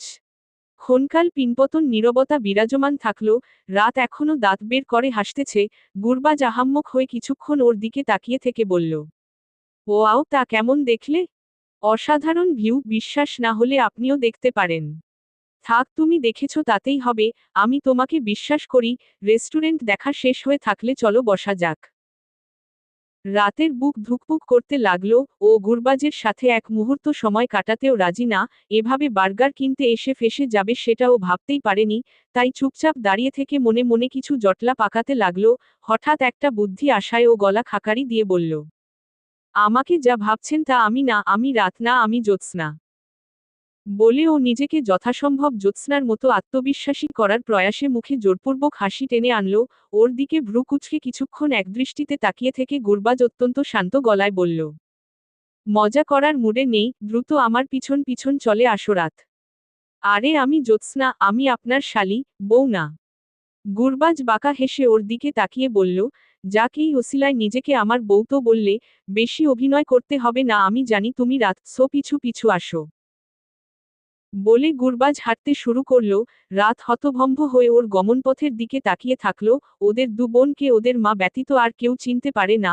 যদিও বৈশিষ্ট্য দেখে বোঝে কোনটা রাত আর কোনটা জ্যোৎস্না, কিন্তু রাত তো আজ প্রথমবারের মতো জ্যোৎস্নার মতো আজব কথাবার্তা বলেছে, তবুও গুরবাজ কিভাবে চিনতে পারল? এসব চিন্তায় ভাটা পড়ল গুরবাজের ডাকে। অনিচ্ছা সত্ত্বেও রাত ওর দিকে এগিয়ে গেল। গুরবাজ নির্দিষ্ট একটা আসনের সামনে গিয়ে দাঁড়ালো। রাত চলে আসতেই ও হাত বাড়িয়ে ওকে আসন গ্রহণ করার জন্য আমন্ত্রণ জানালো। রাত দুরু দুরু বুকে বসে পড়ল। গুরবাজও ওর সম্মুখে গিয়ে বসল। ওয়েটারকে ডেকে গুরবাজ অর্ডার দিয়ে দিল। অর্ডার দেওয়া শেষে সামনে তাকাতেই দেখল রাত নিচু করে বসে আছে। তা দেখে ও গলা খাকারি দিয়ে বলল, আজ তো পুলিশ হয়ে আসিনি, তবুও মাথা নিচু করে রাখবে? রাত ১ মিনিট পর কাটকাট গলায় বলল, মিথ্যা কথা বলছেন কেন? পুলিশ না হয়ে আসলে পিছনের জনকে? মনে হচ্ছে আমি কোনো ভুল করলেই উনি আমাকে জেলে বন্দি করে রাখবেন। গুরবাজের ভ্রু কুঁচকে গেল। ও চকিতে পিছু ঘুরে তাকালো। দেখতে পেল কালু মিয়া ৩২ পার্টি দাঁত বের করে ওর ঠিক পিছনে দাঁড়িয়ে আছে। গুরবাজ নর্মাল ড্রেসে আসলেও কালু মিয়া পুলিশের ইউনিফর্ম পরেই এসেছে। ওর দিকে তাকাতেই গুরবাজের মেজাজ খারাপ হয়ে গেল। ও বিরক্তিতে চকারান্ত উচ্চারণ করে বলল, আশ্চর্য, তুমি আমার পিছু ছাড়ছ না কেন? কালু মিয়া অমায়িক হেসে বলতে লাগল, আপনার সুরক্ষার দায়িত্ব আমার উপরে স্যার, আপনাকে আমি এক মুহূর্তের জন্যেও চোখের আড়াল হতে দিব না। আপনি যেখানে আমি সেখানে, বাথরুমে গেলেও আমাকে সাথে নিয়ে যেতে হবে আপনাকে। হ্যাঁ, বাসর ঘরেও যেও স্টুপিড কোথাকার। কালু মিয়ার দাঁত আরও প্রসারিত হয়ে গেল। ও লাজুক হেসে বলতে লাগল, আপনি অনুমতি দিলে যাব স্যার, কোনো সমস্যা নেই আমার। গুরবাজ এবার ভীষণ রেগে গেল, ধমকে উঠে বলল, ননসেন্স! এক্ষুনি আমার সামনে থেকে দূর হয়ে যাও, তোমাকে যেন আমার আশেপাশে না দেখি অন্তত আজকে। ওর ধমকে কালু মিয়ার দাঁত বন্ধ হয়ে গেল। ও দ্রুত জায়গা প্রস্থান করল। ওর থেকে চোখ সরিয়ে গুরবাজ নিজের রাগ নিয়ন্ত্রণ করে কণ্ঠটা স্বাভাবিক করল। অতঃপর রাতের দিকে তাকালো। রাত হতভম্ব চোখে ওর দিকে তাকিয়ে আছে, তা দেখে গুরবাজ কিছু বলতে যাবে তার আগেই রাত বলে উঠল, আপনি ভীষণ নির্লজ্জ আর অসভ্য। গুরবাজ ক্ষণকাল চুপ থেকে থেকে গালে হাত দিয়ে রাতের দিকে তাকালো, তারপর শান্ত গলায় বলল, যেমনই হই না কেন আমিটা কিন্তু তোমার মালিকানা। রাত তৎক্ষণাৎ মাথা নামিয়ে নিল। এই ছেলে দ্রুতই টপিক বদলানোর মতো ট্যালেন্ট নিয়ে ঘোরে। ওকে লজ্জা পেতে দেখে গুরবাজ বলতে লাগলো, লজ্জা না পেয়ে আমার দিকে একটু তাকাও, সত্যি বলছি আজ সামনে কোনো পুলিশ দেখতে পাবে না। রাত তবুও মাথা তুলল না। হঠাৎ পাশে চোখ যেতেই ওর লজ্জা আর অস্বস্তি হারিয়ে গেল এবং ভীষণ হাসি পেল। কালু মিয়া এত ধমক খেয়েও যায়নি। ও এই টেবিলের থেকে খানিকটা দূরে আরেকটা টেবিলে বসে আছে, সামনে খবরের কাগজ নিয়ে। নিজেকে আড়াল করার চেষ্টা এই আর কি, তবুও খবরের কাগজ নিচু করে শুধুমাত্র চোখ দুটো বের করে ওদের দিকে বারবার নজর দিতেও ভুলছে না কালু মিয়া। ওর অবস্থা দেখে রাতের সত্যি ভীষণ হাসি পেল, কিন্তু হাসা ঠিক হবে না ভেবে হাসি আটকানোর সর্বোচ্চ চেষ্টা করতে লাগলো। তবুও হাসি বাইরে চলেই এলো। ও মৃদু মৃদু হাসতে লাগলো। ওকে হাসতে দেখে গুরবাজের ভ্রু কুঁচকে গেল। ব্যাপারটা কি দেখার জন্য ও রাত যেদিকে তাকিয়ে হাসছিল সেদিকে তাকালো। ও তাকানোর সাথেই কালু মিয়া নিজেকে খবরের কাগজের বিপরীতে লুকিয়ে ফেলল। কিন্তু গুরবাজের চোখকে ফাঁকি দিতে পারল না। ও কটমট দৃষ্টিতে কালু মিয়ার দিকে তাকিয়ে থাকল। ওদিকে রাত এবার জোরেই হেসে ফেলল। হাসতে হাসতে ওর চোখ হঠাৎ গুরবাজের দিকে চলে গেল, যে এখনো কঠিন দৃষ্টিতে কালু মিয়ার দিকে তাকিয়ে আছে। রাতের নজর সবেমাত্র গুরবাজের দিকে ভালোভাবে চলে গেল। সত্যি আজ কোনো পুলিশ ওর সামনে দাঁড়িয়ে নেই, বরং সাধারণের মধ্যে একজন অসাধারণ পুরুষ ওর সামনে বসে আছে। প্রথমবারের মতো রাতের মনে হলো ছেলেটা দেখতে খুব একটা খারাপ না, যদিও সেটা 1 মিনিটের মতো মনে হলো। গুরবাজ ওর দিকে তাকাতেই রাত আশ্চর্যজনক এক কথা বলে উঠল, ও আপনি তাহলে মানুষ? গুরবাজের কঠিন মুখটা মুহূর্তেই আহাম্মক হয়ে গেল। মানে এমন একটা প্রশ্নের কি উত্তর দেওয়া উচিত সেটা ওর জানা নেই। জন্মের পর এমন প্রশ্ন কেউ করেনি, তো তাই কোনো অভিজ্ঞতা নেই, তবুও নিজেও অদ্ভুত একটা উত্তর দিল। এতদিন বাবা বলতো আমি নাকি গন্ডার, আমিও জানতাম না যে আমি একজন মানুষ। আমার আসল পরিচয় জানানোর জন্য তোমাকে জাজাকিল্লাহ রাত সিদ্দিকী। এবার রাত থতমত খেয়ে গেল। ও ইচ্ছা করে প্রশ্নটা করেনি, হুট করে বিনা অনুমতিতে মুখ থেকে বেরিয়ে গিয়েছিল। ও সম্পূর্ণ নির্দোষ। ওদের এমন উদ্ভট পরিস্থিতিতে হঠাৎ কোথা থেকে নিলয় হন্তদন্ত হয়ে রাতের সম্মুখে এসে বলতে লাগলো, আমার সতীন বানানোর জন্য উঠে পড়ে লেগেছ দেখছি। রাত হঠাৎ এমন প্রশ্নে কিংকর্তব্যবিমূঢ় হয়ে গেল। নিলয় রাগত মুখে রাতের দিকে তাকিয়ে আছে। ওর নজর এখনো গুরবাজের দিকে যায়নি। ওর কনফিউজন ক্লিয়ার করার আগেই ও পুনরায় বলতে লাগলো, এই জন্যেই আমার ফোন ধরছিলে না তাই না? সেদিন ওই পুলিশের সৌন্দর্যের কি প্রশংসাই না করলে, এখন আবার নতুন আরেকজনের প্রশংসা করতে এসেছ? কথাটা বলতে বলতে নিলয়ের ঠোঁট উল্টে আসল কান্না করার পূর্ব মুহূর্তে যেমন অবস্থা হয় আর কি, ও কম্পিত গলায় বলতে লাগলো, আমি প্রতিদিন জিম করে এত সুন্দর বডি বানালাম, কিন্তু তুমি আমার প্রশংসা করো না, হোয়াই? আই ওয়ান্ট উত্তর। গুরবাজ বসা থেকে উঠে নিলয়ের সম্মুখে দাঁড়িয়ে বলতে লাগলো, রিল্যাক্স ব্রাদার, কি সমস্যা তোমার? আমার বউয়ের কাছে নালিশ করে লাভ আছে? গুরবাজকে দেখতেই নিলয়ের অস্থির সত্তা শান্ত হয়ে গেল। ও ভ্রু কুঁচকে এক পলক গুরবাজের দিকে তাকালো, তো এক পলক রাতের দিকে তাকালো। ওর অবস্থা দেখে গুরবাজ বলতে লাগলো, এটা আমারটা, তোমারটা বাড়িতে আছে, সেখানে গিয়ে অভিযোগ জানাও। বিয়ে করতে চাচ্ছ অথচ নিজের বউকে চিনো না, এটা ভীষণ লজ্জার কথা। নিলয় থতমত খেয়ে গেল, পর মুহূর্তে গলা খাকারি দিয়ে বলতে লাগলো, কেমন লাগলো আমার অভিনয়? গুরবাজ ভ্রু কুঁচকে ওর দিকে তাকিয়ে বলল, মানে? নিলয় দাঁত কেলিয়ে বলল, মানে আমি ইচ্ছা করে এমন করছিলাম, দেখলাম তোমরা চমকে গেলে ঠিক কেমন লাগে। রাত দীর্ঘশ্বাস ফেলে মনে মনে বলল, জ্যোৎস্নার মতোই নিজের ভুল ঢাকার জন্য আউল ফাউল লজিক দেখানো শুরু করেছে ছ্যাহ। নিলয় কোনোমতে নিজের সম্মান হাতে নিয়ে রেস্টুরেন্ট থেকে বেরিয়ে এলো। ও আর যাই হোক ওই পুলিশের সাথে কোনোভাবেই হারতে চায় না, তাই যান হাতে নিয়ে পালিয়ে এসেছে। ও আর একবার রেস্টুরেন্টের দিকে তাকিয়ে বিড়বিড় করে বলতে লাগলো, মানুষ যমজ হয় ঠিক আছে, কিন্তু তাই বলে এতটা যমজ? কণ্ঠ, মুখ, হাঁটা চলা সব একই রকম, কোনো পার্থক্য নেই ছ্যাহ। শুধু সত্তাটাই আলাদা। তবে যাই বলো না কেন আমার জ্যোৎস্না বেস্ট। কথাটা বলে নিলয় লাজুক হাসল। হঠাৎ মাথার মধ্যে এক নতুন চিন্তার উদ্যোগ হতেই ও ফটাফট ফোন বের করে জ্যোৎস্নাকে কল দিল। এবার কিছুক্ষণের মধ্যেই রিসিভ হলো। রিসিভ হতেই নিলয় বলতে লাগলো, দেখাদেখির সুন্দর পর্ব শুরু হয়ে গেছে, অথচ আমাকে তুমি ডাকলে না। জ্যোৎস্না ভ্রু কুঁচকে বলল, মানে? মানে তোমার বোন আর ওই পুলিশ রেস্টুরেন্টে সুখ দুঃখের আলাপ করছে, আমরা করব না? এটা মান সম্মানের বিষয় হয়ে দাঁড়িয়েছে। জ্যোৎস্না দাঁত কপাটি বের করে বলল, বাহ, ওরা কথা বলছে তাহলে, যাক, শুনে শান্তি পেলাম। আমি কি বললাম আর তুমি কি বলছো? চলো না আমরাও একটু দেখা করি, জীবনে রাস্তা ছাড়া আর কোথাও তোমাকে দেখার সুযোগ আমার হয়নি। পারবো না, আমি 20টা আপেল নিয়ে বসেছি, এদের না খাওয়া পর্যন্ত শান্তি পাবো না। নিলয় হতভম্ব হয়ে গেল, তবুও ব্যঙ্গ করে বলল, 20টা কম হয়ে গেল না? জানি কম হয়েছে, কিন্তু আজ একটু কম ক্ষুধা পেয়েছে তাই কম খাচ্ছি। নিলয় আহাম্মক হয়ে গেল, ক্ষণকাল চুপ থেকে ও স্বস্তির নিঃশ্বাস ফেলে বলল, ভাগ্যিস আমাদের বাড়িতে অনেক ফলের গাছ আছে, নয়তো তোমাকে খাওয়াতেই আমি ফকির হয়ে যেতাম। জ্যোৎস্না রাগত স্বরে বলল, ফোন রাখুন তো। এই দাঁড়াও, একটা প্রশ্ন ছিল। কি? তোমার কাছে আমি বড় না আপেল? জ্যোৎস্না তৎক্ষণাৎ জবাব দিল, নিঃসন্দেহে আপেল। নিলয়ের মুখে হাসি ফুটতে ধরেছিল আতে আপনি হবে ভেবে, কিন্তু আতে আপেল হওয়ায় ওর মুখটা পোড়া বেগুনের মতো চুপসে গেল। ওদিকে জ্যোৎস্না ফোন কেটে দিয়েছে। নিলয় হতাশ শ্বাস ফেলে কান থেকে ফোন নামিয়ে বলতে লাগল, আমার জীবনে আপেলও যে শত্রু হতে পারে সেটা কি জানা ছিল? কেন যেন নিজেকে স্নো হোয়াইট মুভির স্নো হোয়াইটকে আপেল খাওয়ানো ডাইনিটা মনে হচ্ছে। গ্যারাকলে জ্যোৎস্না রাত। লেখিকা সিনথিয়া জাহান। পর্ব 6। কিছুদিন নিশ্চুপ থাকার পর আজ গালিব মেহতাব তার অতি অপ্রিয় ডাক্তারকে নিয়ে চলে আসলেন সিদ্দিকী পরিবারে। সেদিনের অপ্রীতিকর ঘটনার পর বিয়ের দিন তারিখ নিয়ে আলোচনা করার মতো মানসিক অবস্থায় কেউ ছিল না। শুধু গালিব মেহতাবই না, নিলয়ের বাবা এনামুল মাহমুদ আর ওর মা নিতু খাতুনও এসেছেন।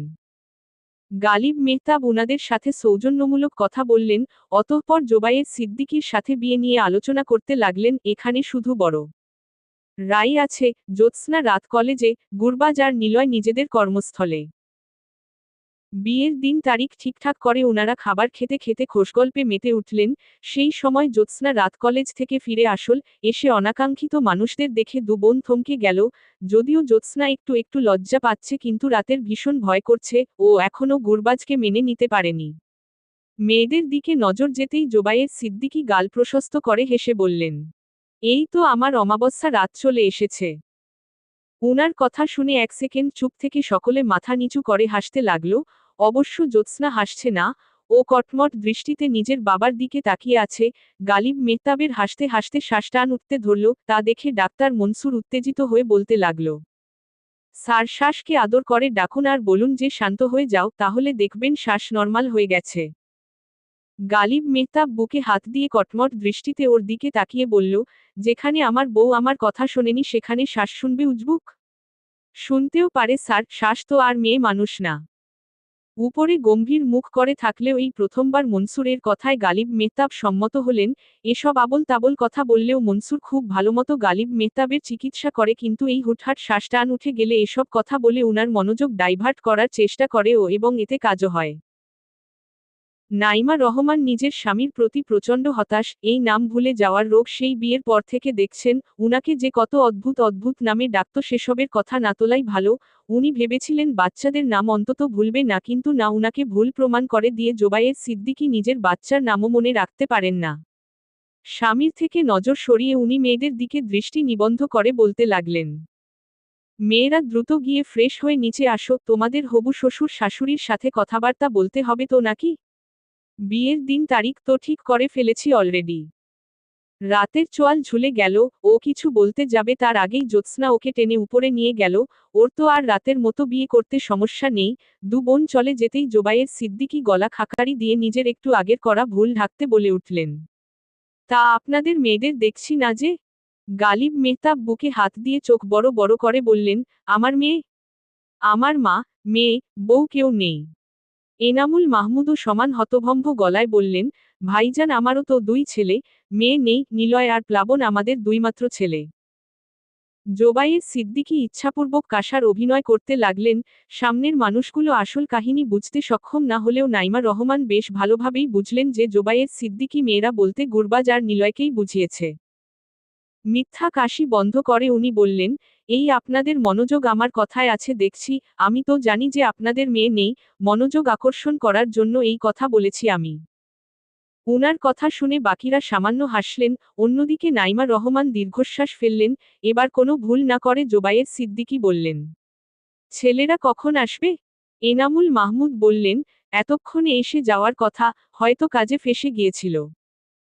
উনার কথা শেষ হলে গালিব মেহতাব বলে উঠলেন, আমার ছেলে সম্ভবত আসামিদের সাথে সময় কাটাচ্ছে, ওদের সাথে একটু সুখ দুঃখের আলাপ করা শেষ হলে চলে আসবে বলে আশা করা যায়।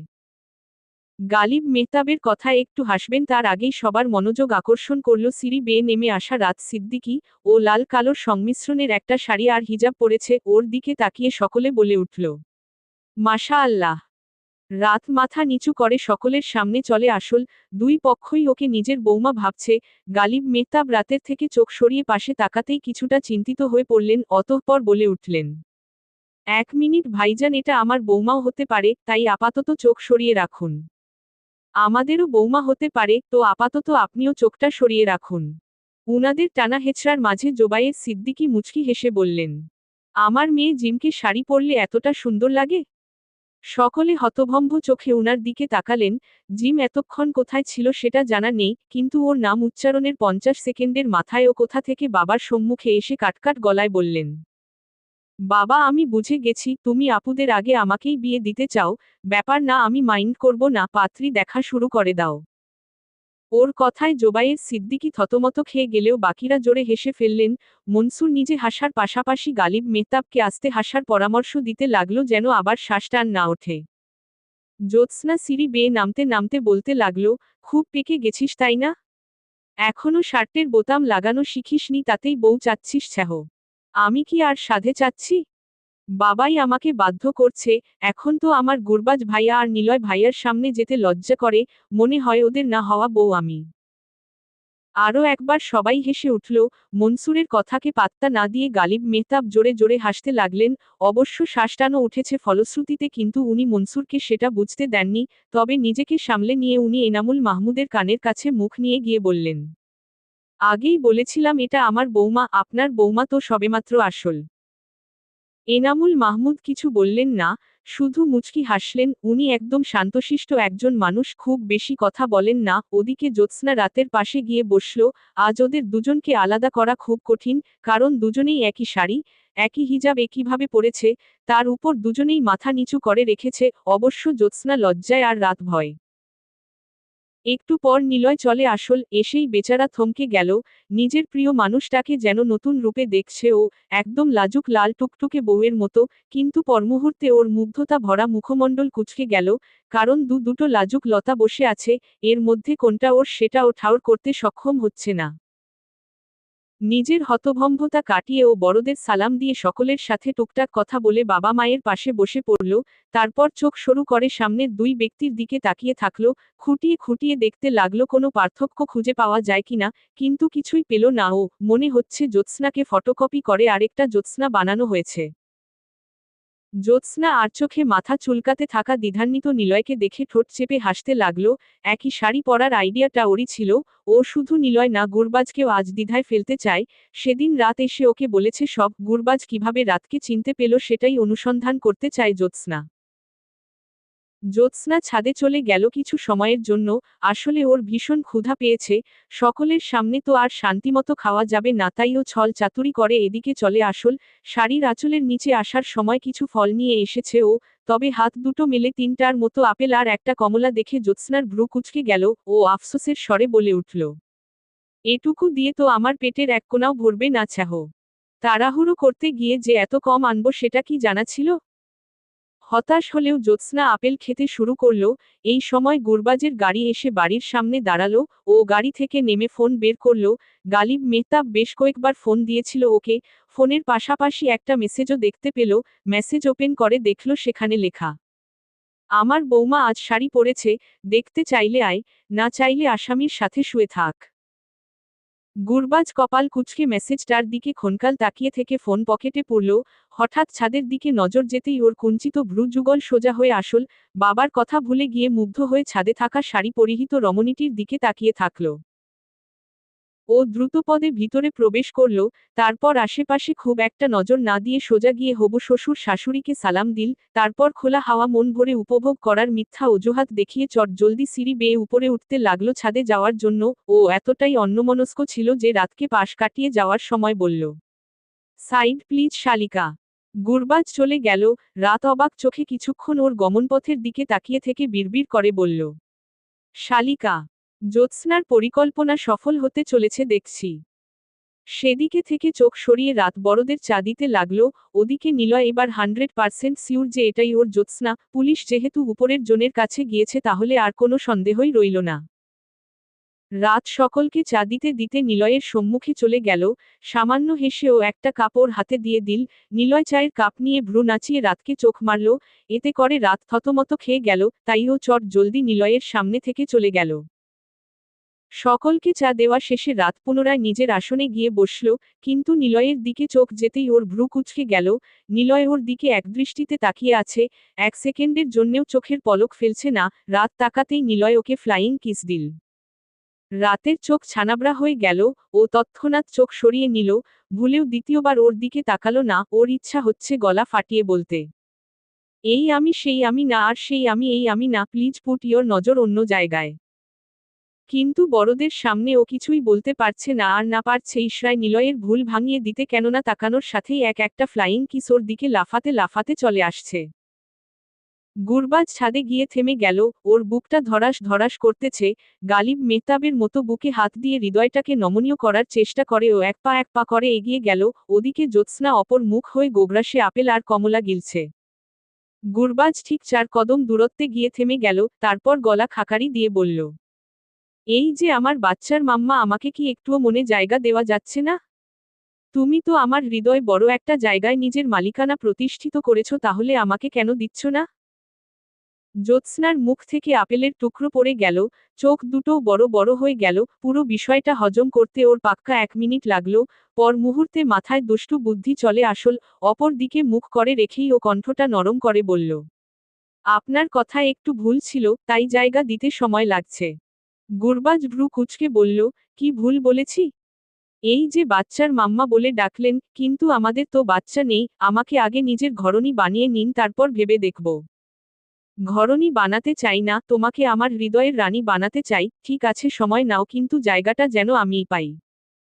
জ্যোৎস্না মিটমিট করে হাসতে লাগলো। রাতকে আর একটু ফাঁসানোর জন্য ও বলতে লাগলো, একটা সত্যি কথা বলি? বলো। আম্মম, আপনাকে আমার পছন্দ হয়েছে, আপনি আমার স্বপ্নে দেখা রাজকুমারের মতোই। গুরবাজের মনটা মুহূর্তেই নেচে উঠল। উত্তেজনায় ওর গলা কাঁপতে লাগলো। ওর অবস্থা নিজ চোখে দেখার জন্যে জ্যোৎস্না পিছু ঘুরল, তবে জ্যোৎস্না সেই দৃশ্য উপভোগ করতে পারল না, কারণ ওকে দেখতেই গুরবাজের পিলে চমকে উঠল। গালিব মেহতাবের মতো বুকে হাত দিয়ে ও থতমত গলায় বলল, সর্বনাশ! আমি তোমাকে রাত ভেবেছিলাম। জ্যোৎস্না বেশ চমকে উঠল। ও অভিনয় করা বাদ দিয়ে বলতে লাগল, কিভাবে চিনলেন দুলাব্রো? কত কষ্টে নিজের সত্তাকে লুকিয়ে রাখলাম, তবুও ধরেই ফেললেন? যাক, সে কথা, আপনার চোখ দুটো আমার টিউবলাইটকে দান করা যায় না দুলাব্রো? গ্যারাক্লে জ্যোৎস্নারাত। লেখিকা সিনথিয়া জাহান। পর্ব 7। সকলের হাসি ঠাট্টায় ড্রয়িং রুম গমগম করছে, কিন্তু রাত থতমত মুখে মাথা নিচু করে রেখেছে। নিলয় যে কোনোভাবেই থামছে না। এমন সময় গুরবাজ হন্তদন্ত হয়ে নিচে নেমে আসল। ওর মুখটাও থতমত হয়ে আছে, তবে নিলয়কে দেখতেই ওর চোখমুখ কুঁচকে গেল। ও ধীর কদমে নিলয়ের পাশে গিয়ে বসল, অতঃপর ওর দিকে একটু ঝুঁকে গলা খাকারি দিয়ে বলল, জানি আমি তোমারটার সাথে ভুল করে ফ্ল্যাটিং করে ফেলেছি, তাই বলে তুমি আমারটাকে এভাবে নজর দিবে চাহ? সত্যি বলছি, আমি জ্যোৎস্নাকে রাত ভেবে ওসব না বললে তোমার এই কর্মকাণ্ডের জন্য আমি তোমাকে কাওরান বাজারে বসিয়ে ভিক্ষা করাতাম। নিলয় চমকে উঠল গুরবাজের ঠান্ডা গলায় বলা কথা শুনে। ও তৎক্ষণাৎ বলে উঠল, এটা রাত? তোমার জ্যোৎস্নাকে কখনো এত ভদ্রভাবে বসে থাকতে দেখেছ? না, আসলে কোনো অবস্থাতেই ওকে দেখিনি। গুরবাজ কপাল কুঁচকে ওর দিকে তাকালো, তা দেখে নিলয় হতাশ কণ্ঠে বলল, তোমার শালিকা আমাকে আগে পাত্তা দিত না, অবশ্য এখনো দেয় না। রাস্তা ঘাটে চুপচুপ করে আমি ওকে একটু দেখতাম। গুরবাজ গা ছেড়ে দিয়ে বসে নিজেও হতাশ শ্বাস ফেলে বলল, পাত্তা তো আমিও পাই না, এই দু বোন পাত্তা না দেওয়ার প্রতিজ্ঞা নিয়ে আমাদের পাত্তাহীনতায় ভোগাতে চাচ্ছে। দুজনে সমান তালে দীর্ঘশ্বাস ফেলল, তবে একটু পর গুরবাজ শটানে সোজা হয়ে বসে কাটকাট গলায় বলল, তুমি যদি জ্যোৎস্নাকে ভালোমতো অবজার্ভ না করে থাকো তাহলে তুমি কাকে পছন্দ করো বলো তো? নিলয় গুরবাজের চাহনি দেখে খানিকটা ঘাবড়ে গেল, তবে নিজেকে যথাসম্ভব সামলে নিয়ে ও বলে উঠল, প্লিজ ডোন্ট গিভ এমন নজর। আমি জ্যোৎস্নাকেই চাই, সামনাসামনি না দেখতে পেলেও ফোনে দু একটা কথা বলে বুঝেছি ও ভীষণ চঞ্চল, আর ওর বৈশিষ্ট্য রাতের একদম বিপরীত, বলে রাখা ভালো আমার চঞ্চল মানুষ বেশি পছন্দ। গুরবাজ নিজের সন্দেহকে লাথি মেরে বিদায় করল এবং মাথা নিচু করে রাখা রাতের দিকে নজর দিয়ে বলল, আর আমার শান্ত সাগরের মতো নীরব মানুষ বেশি পছন্দ। নিলয় ওর দিকে তাকিয়ে অস্পষ্ট হাসল, অতঃপর বসা থেকে উঠে অধীর কণ্ঠে বলল, ভাই আপনি আপনার কাজ চালিয়ে যান আর আমি আমারটার মন পাওয়া যায় কিনা অনুসন্ধান করতে গেলাম। বলে নিলয় সিঁড়ির দিকে চলে গেল। বড়রা না শুনতে পেলেও রাত নিলয়ের কথা শুনতে পেল, তাই ও চকিতে মাথা তুলে তাকালো, তবে তাকানোর সাথে সাথেই গুরবাজের মুখটা নজরে আসল যে ওর দিকেই তাকিয়ে আছে একদৃষ্টিতে, সেই চাহনির দিকে বেশিক্ষণ তাকিয়ে থাকতে পারল না রাত। অবশ্য নজর সরিয়ে নেওয়ার আরও একটা কারণ আছে, রাতের ভীষণ রাগ লাগছে এই ভেবে যে গুরবাজ ওকে শালিকা বলেছে। রাতের নজর সরিয়ে নেওয়ার মধ্যে একটা অভিমান খুঁজে পেল গুরবাজ এবং অভিমানের সম্ভাব্য কারণ কি হতে পারে সেটাও তৎক্ষণাৎ মাথায় চলে আসল। চোখের সামনে সেই দৃশ্যটা ভেসে উঠল। গুরবাজ পাশ কাটিয়ে যাওয়ার সময় একজনকে শালিকা সম্বোধন করেছিল যে হতভম্ব চাহনিতে ওর দিকে তাকিয়েছিল, কিন্তু গুরবাজ সেই চাহনি তখন বুঝতে না পারলেও এখন ঠিকই পাচ্ছে, তাই ভীষণ লজ্জা লাগতে লাগলো ওর। গুরবাজ গলা খাকারি দিয়ে রাতের মনোযোগ আকর্ষণ করার চেষ্টা করল, এতে কাজও হলো। রাত চোখ তুলে তাকিয়েছে, ও তাকাতেই গুরবাজ ওকে ইশারায় বাগানের দিকে যেতে বলল। অবিশ্বাস্যভাবে রাত গুরবাজকে মুখ ভেঙিয়ে আবারও মাথা নিচু করল, ও বিড়বিড় করে বলতে লাগল, যে নিজের বউকে চেনে না, তাকে শালিকা বলে ডাকে, সেই মানুষের কথা কেন শুনব? আপনাকে বিয়ে না করার দুইটা কারণের সাথে আর একটা কারণ যুক্ত হলো, আপনি পুলিশ, আপনি হাসেন না, আর আপনি নিজের বউকে না চিনে তাকে শালিকা বলে ডাকেন। রাত গম্ভীর মুখে বসে থাকল। সময়ের সাথে পাল্লা দিয়ে ওর রাগ বেড়ে চলেছে, কিন্তু নিজের অবস্থার দিকে মনোযোগ যেতেই ও খানিকটা থতমত খেয়ে গেল। গুরবাজ ওকে কি বলল না বলল এতে তো ওর কোনো যায় আসার কথা না, তাহলে এত অভিমান জন্মেছে কেন? রাতের থেকে অপ্রত্যাশিত আচরণ পেয়ে গুরবাজ হতভম্ব হয়ে গিয়েছে, তবে নিজেকে সামলে ও গলা খাকারি দিয়ে বড়দের মনোযোগ আকর্ষণ করল। সবাই তাকাতেই ও শান্ত গলায় বলল, আমি আপনার মেয়েকে নিয়ে একটু বাগানে গেলাম। কথাটা বলা শেষ করেই গুরবাজ বাগানের দিকে হাঁটা ধরল। এবার রাত ইচ্ছা না থাকলেও যেতে বাধ্য হলো, যেহেতু সবাই ওর দিকে তাকিয়ে আছে। এই লোক যে কতটা ধুরন্ধর সেটা রাত হাড়ে হাড়ে টের পেল। ওদিকে জোবায়ের সিদ্দিকী হাসিমুখে বলে উঠলেন, আচ্ছা নিয়ে যাও জি। উনি বাক্য সম্পূর্ণ করতে পারলেন না, জিমের হুঙ্কার করে ডাকা সম্বোধনে জোবায়ের সিদ্দিকী গলা খাকারি দিয়ে অযথা এদিক ওদিক তাকাতে লাগলেন। গুরবাজ অপর মুখ হয়ে বাগানের এক সাইডে দাঁড়িয়ে আছে। রাত গুটি গুটি পায়ে ওর পিছনে গিয়ে দাঁড়ালো। ওর অস্তিত্ব টের পেয়ে গুরবাজ পিছু ঘুরে তাকালো এবং লজ্জিত ভঙ্গিতে বলতে লাগল, আমি আসলে তখন মনোযোগ দিইনি তোমার প্রতি, তাই চিনতে পারিনি। বাবার মেসেজ আমাকে কনফিউজ করে ফেলেছিল আফওয়ান। রাতের ভিতরকার সেই চিনচিনে রাগটা এখনো সজাগ আছে। সেই রাগের প্রভাবে রাত কাটকাট গলায় বলল, আমি তো কৈফিয়ত চাইনি। কিন্তু আমি কৈফিয়ত দিতে চাচ্ছি, আমি কোনো সন্দেহ রাখতে চাই না আমাদের মাঝে। আমার যায় আসে না, আপনি যা ইচ্ছা করুন, আমার তাতে কি? আমি তো আপনাকে বিয়েই করতে চাই না। গুরবাজ হঠাৎ স্থির হয়ে গেল, শান্ত দৃষ্টিতে রাতের দিকে তাকিয়ে থাকল। রাত স্বাভাবিক মুখভঙ্গিতে অন্য দিকে তাকিয়ে আছে। আরও 1 মিনিট নীরবতার পর গুরবাজ তাচ্ছিল্যের হাসি হেসে বলতে লাগল, আমি কি বোকা তাই না? যেখানে আমার নিজের মা আমাকে ভালোবাসা দেওয়ার ভয়ে সেই ছোটবেলায় আমাকে আর বাবাকে ফাঁকি দিয়ে পরকালে পাড়ি জমিয়েছে, সেখানে তুমি ভালোবাসা দিবে এটা ভাবলাম কিভাবে? রাত সচকিতে গুরবাজের দিকে তাকালো, ওর মুখটা কেমন অসহায় ভাব গ্রহণ করেছে, তা দেখে রাতের প্রচণ্ড খারাপ লাগলো। ও তো ওটা অভিমান থেকে বলেছিল, এখন ওর বিয়ে করতে কোনো সমস্যা নেই, তবে এটা সত্যি যে গুরবাজের প্রতি এখনো ওর কোনো অনুভূতি জন্মায়নি, তাই বলে বিয়ে করবে না এটা ওর ভাবনায় আসেনি। গুরবাজ হাতঘড়ির দিকে এক পলক তাকিয়ে বলল, আমাকে ডিউটিতে যেতে হবে, সবাইকে জানিয়ে দিও আমি গেলাম। গুরবাজ বাড়ি থেকে বেরিয়ে গেল, ওর গমনপথের দিকে তাকিয়ে রাতের মুখটা ফ্যাকাশে হয়ে গেল, লোকটা যে ভীষণ কষ্ট পেয়েছে সেটা ও ভালোমতোই বুঝে গেল। গুরবাজ চলে যাওয়ার আরও কিছুক্ষণ পর নিলয় আর জ্যোৎস্না নিচে নেমে আসল। এই এতটা সময় নিলয় অনেক পরিশ্রম করেছে জ্যোৎস্নাকে একটু বাইরে নিয়ে যাওয়ার অনুমতি নিতে, অবশ্য জ্যোৎস্না রাজি হচ্ছিল না। শেষে নিলয় ওকে আপেলের লোভ দেখিয়ে বাইরে যেতে সম্মত করেছে। ড্রয়িং রুমে এসে বড়দের থেকে অনুমতি নিয়ে ওরা দুজন বেরিয়ে পড়ল। রাস্তায় নির্দিষ্ট দূরত্ব বজায় রেখে ওরা হাঁটতে লাগল। নিলয় আর চোখে বোরকা পরা জ্যোৎস্নার দিকে তাকিয়ে মনে মনে বলল, শালা হাপেল, তুই দেখি অনেক কাজের। তুই সতীন না হয়ে বন্ধু হয়ে যাবি সেটা ভাবতেই পারিনি। কিছু দূর যাওয়ার পর হঠাৎ জ্যোৎস্না বলে উঠল, এই শুনুন দুলা ব্রত আমাকে রাত ভেবেছিল, আপনি রাতকে আমি ভাবেননি তো? ওর প্রশ্নে নিলয় থতমত খেয়ে গেল। ও ভেবেছে তো ভেবেছে, সাথে টপাটপ ফ্লাইং কিছু ছুঁড়েছে ছ্যাহ। এটা জ্যোৎস্নাকে বললে ওর আর রক্ষে থাকবে না, তাই ও গলা খাকারি দিয়ে প্রচণ্ড ভাব নিয়ে বলল, পাগল হয়েছ? আমি কি তোমার দুলা ব্রো যে নিজের বউকে চিনব না? জ্যোৎস্না চোখ সরু করে নিলয়ের দিকে তাকালো। নিলয় সেই চাহনির দিকে তাকাতে পারল না। ও নজর লুকিয়ে ইচ্ছাপূর্বক অন্যদিকে তাকাতে লাগল।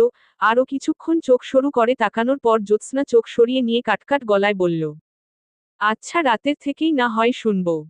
নিলয় এবার ফ্যাসাদে পড়ে গেল, তাই ও পরিস্থিতি ঘুরিয়ে দেওয়ার জন্য বলে উঠল, চলো পার্কে যাই, ওখানে প্রকৃতির মাঝে একটু সময় কাটাতে পারব। জ্যোৎস্না গভীর মনোযোগে নিলয়ের দিকে একপলক তাকিয়ে বলল, ওকে। দুজনে পার্কে চলে আসল। একটা বেঞ্চে গিয়ে বসল ওরা। আসলেই প্রকৃতির রূপ দেখে জ্যোৎস্নার মন ভালো হয়ে গেল, তবে ক্ষুধাটাও পেল ভীষণ, তাই ও নিলয়কে বলল, এই যে আমার আপেল কোথায়? নিলয় প্লাবনকে আপেল আনার জন্য মেসেজ দিচ্ছিল। জ্যোৎস্নার প্রশ্ন শুনে ও চকিতে ওর দিকে তাকিয়ে বলল, অর্ডার দিয়েছি, এসে পড়লি বলে। আমি টাটকা আপেল চাই বলে দিলাম। হ্যাঁ হ্যাঁ, টাটকা আপেলই পাবে। জ্যোৎস্না কপাল কুঁচকে কিছুক্ষণ নিলয়ের দিকে তাকিয়ে থেকে পুনরায় প্রকৃতিতে ডুব দিল, কিন্তু পেট যে সায় দিচ্ছে না। ও তো এখনই খেতে চাচ্ছে। ক্ষুধা সহ্য করতে না পেরে জ্যোৎস্না বলতে লাগল, এই এখনো আসছে না কেন? রিল্যাক্স, যাকে অর্ডার দিয়েছি সে তো আর উড়ে উড়ে আসছে না, তাই না? একটা হেলিকপ্টারও নেই যে সেখানে চড়ে আসবে। তার উপর থাকলেও ল্যান্ড করার মতো জায়গা নেই। যদিও উপর থেকে ছুড়ে দিলে আমি ক্যাচ করে নিতে পারতাম। বড়লোক দোকানে অর্ডার দিতে পারেননি? যারা হেলিকপ্টার দিয়ে অর্ডার পার্সেল করে। নিলয় আহাম্মক হয়ে বলল, এটা বাংলাদেশ, এখানে এত বড়লোক দোকান আছে বলে মনে হয়? অবশ্য তুমি চাইলে আমি একটা দোকান খুলতে পারি। জ্যোৎস্না মুখ ভেঙচি কেটে বলল, যে টিউবলাইট ফ্যাচ ফ্যাচ করে কাঁদে সে এত আত্মবিশ্বাস কোথায় পায়? নিলয় থতমত খেলেও গলা খাকারি দিয়ে বলে উঠল, আমি ইচ্ছা করে কাঁদি, কাঁদলে চোখের সমস্ত রোগ জীবাণু বেরিয়ে যায় ওকে। জ্যোৎস্না হেসে ফেলে বলল, টিউবলাইটের লজিক টিউবলাইটের মতোই। ওর হাসির মাঝেই 4-5 জনের এক দল ছেলের মধ্য থেকে একজন বলে উঠল, মামনি আমাদের সাথে চলো, তোমাকে হেলিকপ্টারে করে ঘুরিয়ে নিয়ে বেড়াবার ভালোবাসাও দিব। জ্যোৎস্নার হাসি থেমে গেল। ছেলেটা আবারও বলে উঠল, তোমার পছন্দ এত খারাপ কেন? এমন হ্যাংলা ছেলের সাথে তোমার কি? তুমি আমার মতো ছেলের বিছানায় থাকার যোগ্য, চলো একটা ট্রায়াল দেখাই। বলে ছেলেটা কুৎসিতভাবে হাসল। ওর সাথে ওর সাঙ্গপাঙ্গগুলোও হাসল। জ্যোৎস্নার মুখটা থতমত হয়ে গেছে, সাথে ভীষণ কান্নাও পাচ্ছে এত বিশ্রী কথা শুনে। ও অস্ফুট স্বরে নিলয়কে বলল, চলুন এখান থেকে যাই। নিলয় অত্যন্ত গম্ভীর গলায় বলল, কেন? এরা ভালো না, প্লিজ এখান থেকে চলুন। কথাটা বলার সময় ওর গলা কেঁপে উঠল আর চোখ ছলছল করে উঠল। তা দেখে নিলয়ের মুখটা কাঠিন্যতায় ছেয়ে গেল। ও জ্যোৎস্নাকে বলতে লাগল, তুমি এখানে বসে থাকো, আমি আসছি। কথাটা বলে ও ছেলেগুলোর দিকে এগিয়ে গেল। তা দেখে জ্যোৎস্নার ভয় বুক ধুকপুক করতে লাগল। নিলয়কে নিজেদের দিকে এগিয়ে আসতে দেখে লিডার ছেলেটা হাসতে হাসতে বলল, ও বাবা, রেগে গেছো? এই ছেলেটা রেগে গেছে, তোরা ভয় পাওয়ার অভিনয় কর। বলে ওরা ভয় পাওয়ার অভিনয় করে পর মুহূর্তে জোরে জোরে হাসতে লাগল। নিলয় ছেলেটার মুখোমুখি এসে দাঁড়ালো, অতঃপর নিজেও একপলক হেসে ওর গাল বরাবর একটা ঘুষি দিল। সেই ঘুষির ভার এতটাই ছিল যে ছেলেটা মাটিতে পড়ে গেল। ওর দুনিয়া দুলতে লাগলো। তা দেখে জ্যোৎস্নার পাশাপাশি বাকি ছেলেগুলোর চোখ বড় বড় হয়ে গেল। নিলয় থামল না। ও মাটিতে পড়ে থাকা ছেলেটার উপর ঝুঁকে ওর মুখে এলোপাতাড়ি ঘুষি মারতে লাগলো। বাকি ছেলেগুলো এবার ভয় পেয়ে গেল। ওরা নিলয়কে আটকানোর চেষ্টা করতে লাগলো কিন্তু পারল না। নিলয় একের পর এক ঘুষি মেরাই চলেছে আর বলতেছে, যে মুখ দিয়ে খারাপ কথা বলে আমার জ্যোৎস্নার চোখে পানি এনেছিস সেই মুখ আমি ভেঙে দিব। অবস্থা বেগতিক দেখে জ্যোৎস্না হন্তদন্ত হয়ে ওর দিকে এগিয়ে এসে ওর কাঁধ ঝাঁকিয়ে বলল, প্লিজ থামুন, মরে যাবে। মরলে মরুক, ওর জন্য মৃত্যুই উপযুক্ত। ওই থামুন প্লিজ। ও থামছে না। জ্যোৎস্না দিশেহারা হয়ে পড়ল। পার্কে খুব একটা ভিড় নেই, তাই সাহায্য নিতে পারবে না ও। জ্যোৎস্না নিলয়ের কলার টেনে বলল, এই নিলয় হয়েছ তো, থামুন এবার। নিলয় এবার থেমে গেল। ও জোরে জোরে নিঃশ্বাস নিচ্ছে। এই প্রথমবার জ্যোৎস্নার মুখে নিজের নাম শুনে ও থামতে বাধ্য হল। ছেলেটাকে আধমরা অবস্থায় ফেলে রেখে ও হাত উঁচিয়ে বলল, দ্বিতীয়বার আমার জ্যোৎস্নার সাথে বেয়াদবি করার আগে হাজারবার ভাববি। জ্যোৎস্না ওকে টানতে টানতে নিয়ে গেল। বাকি ছেলেগুলো নিজের বসকে গিয়ে আগলে নিল। নিলয়ের হাত থেকে রক্ত ঝরছে, তা দেখে জ্যোৎস্না উত্তেজিত হয়ে বলল, হায় আল্লাহ, আপনার হাত থেকে রক্ত পড়ছে। নিলয়ের মুখটা এখনো কঠিন হয়ে আছে। ও কাটকাট গলায় বলল, যার ঝরার সে ঝরবে, তুমি চুপচাপ হাঁটো। জ্যোৎস্না হাঁটল না। ও দোকান থেকে একটা ব্যান্ডেজ কিনে এনে নিলয়কে এক জায়গায় বসিয়ে দিয়ে ওর হাত ব্যান্ডেজ করে দিতে লাগলো। হঠাৎ নিলয়ের দিকে চোখ যেতেই দেখল ওর মুখটা লাল বর্ণ ধারণ করেছে। তবে এটা রাগের জন্য না, বরং ও লজ্জায় লাল হয়েছে। তা দেখে জ্যোৎস্নার হাসি পেল। ও গলা খাকারি দিয়ে বলল, আমার টিউবলাইটের দুটো অজানা রূপ দেখলাম আজ এক। এতটা ভয়ঙ্কর যে হতে পারেন সেটা ভাবিনি দুই। আপনি লজ্জা পেলে আপনার মুখ আর কান লাল হয়ে যায় ছ্যাহ। নিলয় নিজের স্বভাবে ফিরে এসে বলল, যাহ দুষ্টু। রাস্তাঘাটে কেউ এভাবে হাত ধরে? আমার বুঝি লজ্জা করে না? তুমি নির্লজ্জ হয়ে গেছো জ্যোৎস্না। গ্যারাকলে জ্যোৎস্না রাত। লেখিকা সিনথিয়া জাহান। পর্ব ৮। প্রকৃতি আজ শান্ত রূপ ধারণ করেছে। গাছে গাছে বাসা বাঁধা পাখিরা শান্ত। বাতাস শান্ত, তেমনি শান্ত হয়ে রাত সেই শান্ত প্রকৃতির প্রতি নজর দিয়েছে। নজর প্রকৃতির দিকে থাকলেও মন যে অজানা গন্তব্যে পাড়ি জমিয়েছে। মন আর মস্তিষ্কে শুধু গুরবাজের শেষোক্ত কথা আর ওর মলিন মুখখানা ঘুরপাক খাচ্ছে। প্রকৃতি দেখা থেকে অব্যাহতি নিয়ে রাত অবহেলায় পড়ে থাকা ফোনটার দিকে তাকালো। একজনকে ও ফোন দিতে চাচ্ছে, কিন্তু কোথায় যেন একটু দ্বিধা কাজ করছে। বারবার ফোনে হাত দিতে ধরেও থেমে গেল। অবশেষে ফোনটা হাতে নিল ও, কিন্তু যাকে ফোন দেওয়ার কথা তাকে দিচ্ছে না। ফোনের স্ক্রিনে পুলিশ নামটা জ্বলজ্বল করছে। রাত সেই সেভ করা নাম্বারটার দিকে অনেকক্ষণ তাকিয়ে থাকলো। কয়েকবার হাতটা কল অপশনে চলে গেলেও শেষ মুহূর্তে হাত সরিয়ে নিয়েছে রাত। এসব দোনা মোনা করতেই 1 ঘন্টা চলে গেল, কিন্তু লাভের লাভ কিছুই হলো না। হঠাৎ কোথা থেকে জ্যোৎস্না উড়ে এসে কল অপশনে ক্লিক করল। রাত যারপর নাই অবাক হয়ে বলল, এটা কি করলি? যেটা তোর করার কথা ছিল গাধা। রাত ফোন কেটে দেওয়ার চেষ্টা করতে ধরলেই জ্যোৎস্না ওকে আটকাতে লাগলো। ওদের দু বোনের ধস্তাধস্তির মাঝে ওদিকে ফোন রিসিভ হয়ে গেল। তা দেখে জ্যোৎস্না বাঁকা হেসে বলল, এবার সামলাও, আমি চললুম। জ্যোৎস্না যেমন উড়ে এসেছিল তেমনি নাচতে নাচতে চলে গেল রুম থেকে। ওর গমনপথের থেকে চোখ সরিয়ে রাত কম্পিত হাতে ফোনটা নিজের কানে রাখল। তবে কথা বলল না। অবশ্য গুরবাজও এখনো কিছু বলছে না। এভাবে কয়েক মিনিট কেটে গেল। অতঃপর রাত বড় করে একটা শ্বাস নিয়ে নমনীয় কণ্ঠে বলল, শুনুন। পাক্কা 1 মিনিট পর গুরবাজ গমগমে স্বরে বলল, হুম। আসলে আমি। কি? আমি তখন ওভাবে বলতে চাইনি, আপনাকে কষ্ট দেওয়ার কোনো ইচ্ছা আমার ছিল না। কিন্তু দিয়েছ। আমি তো ইচ্ছা করে বলেছিলাম, মন থেকে বলিনি। তো মনে কি ছিল? আমি আপনাকে বিয়ে করতে চাই না, এটা সত্যি বলছি, মন থেকে বলিনি। বুঝলাম মন থেকে বলনি, এটা বাইরের কথা ছিল। আমি জানতে চাচ্ছি ভেতরের কথা কি ছিল? রাত হাঁসফাঁস করতে লাগলো, তবুও অস্ফুট স্বরে বলে উঠল, এর উল্টোটা। তার মানে আমাকে বিয়ে করতে চাও তুমি? রাতের অবস্থা বেগতিক হয়ে গেল। এই লোক ওকে কথার জালে ফাঁসাতে চাচ্ছে, আর ও ফেঁসেও যাচ্ছে। ওর থেকে জবাব না পেয়ে গুরবাজ কাটকাট গলায় বলল, ওহ বুঝেছি, সেটাও চাও না, তুমি শুধু চাও আমি যেন বিয়েটা ভেঙে দিই, তাই না? আচ্ছা ঠিক আছে, তাই হবে, রাখছি। বলে গুরবাজ ফোন কেটে দিল। রাত থম মেরে বসে থাকলো। ওর হঠাৎ ভীষণ খারাপ লাগতে শুরু করলো। এভাবে কয় মিনিট বসে থাকলো সেটা রাত জানে না, তবে বাবার ডাকে ওর ধ্যান ভাঙল।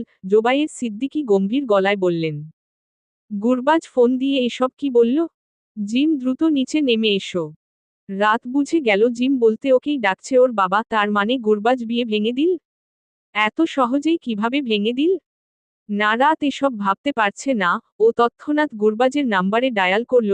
2 বার রিং পড়তেই রিসিভ হলো। রিসিভ হতেই রাত কম্পিত গলায় বলে উঠল, সশত্তি সত্যিই বিয়ে ভেঙে দিলেন? হ্যাঁ তো। সেটাই তো তুমি চেয়েছিলে, আমি তো তোমার ইচ্ছাই পূরণ করলাম, এতেও সমস্যা? রাতের এবার চোখ ছলছল করে উঠল, ও ভেজা কণ্ঠে বলতে লাগলো, হ্যাঁ সমস্যা, কারণ আমি ওটা চাইনি, আমি আপনাকে বিয়ে করতে চাই, আর হ্যাঁ ভালোবাসক, সত্যি বলছি, তবুও বিয়ে ভাঙবেন না প্লিজ।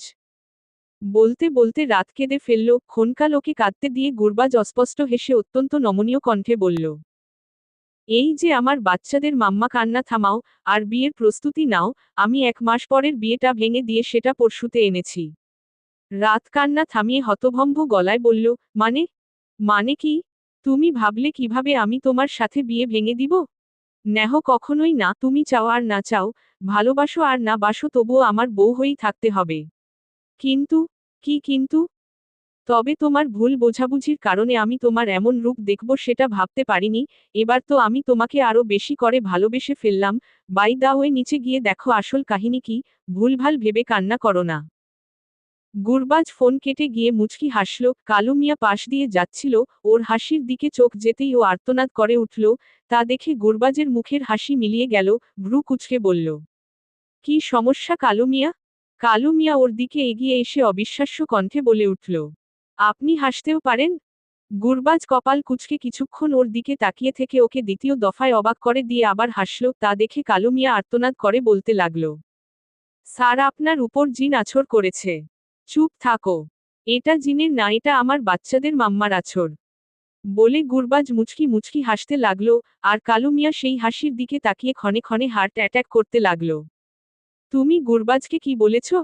জোবায়ের সিদ্দিকীর হুঙ্কারে জিম ভয় পেয়ে গেল, ও ভেবেছিল রাত ভেবে হয়তো ওর নাম নিয়েছিল, কিন্তু এসে দেখল ঘটনা পুরো উল্টো।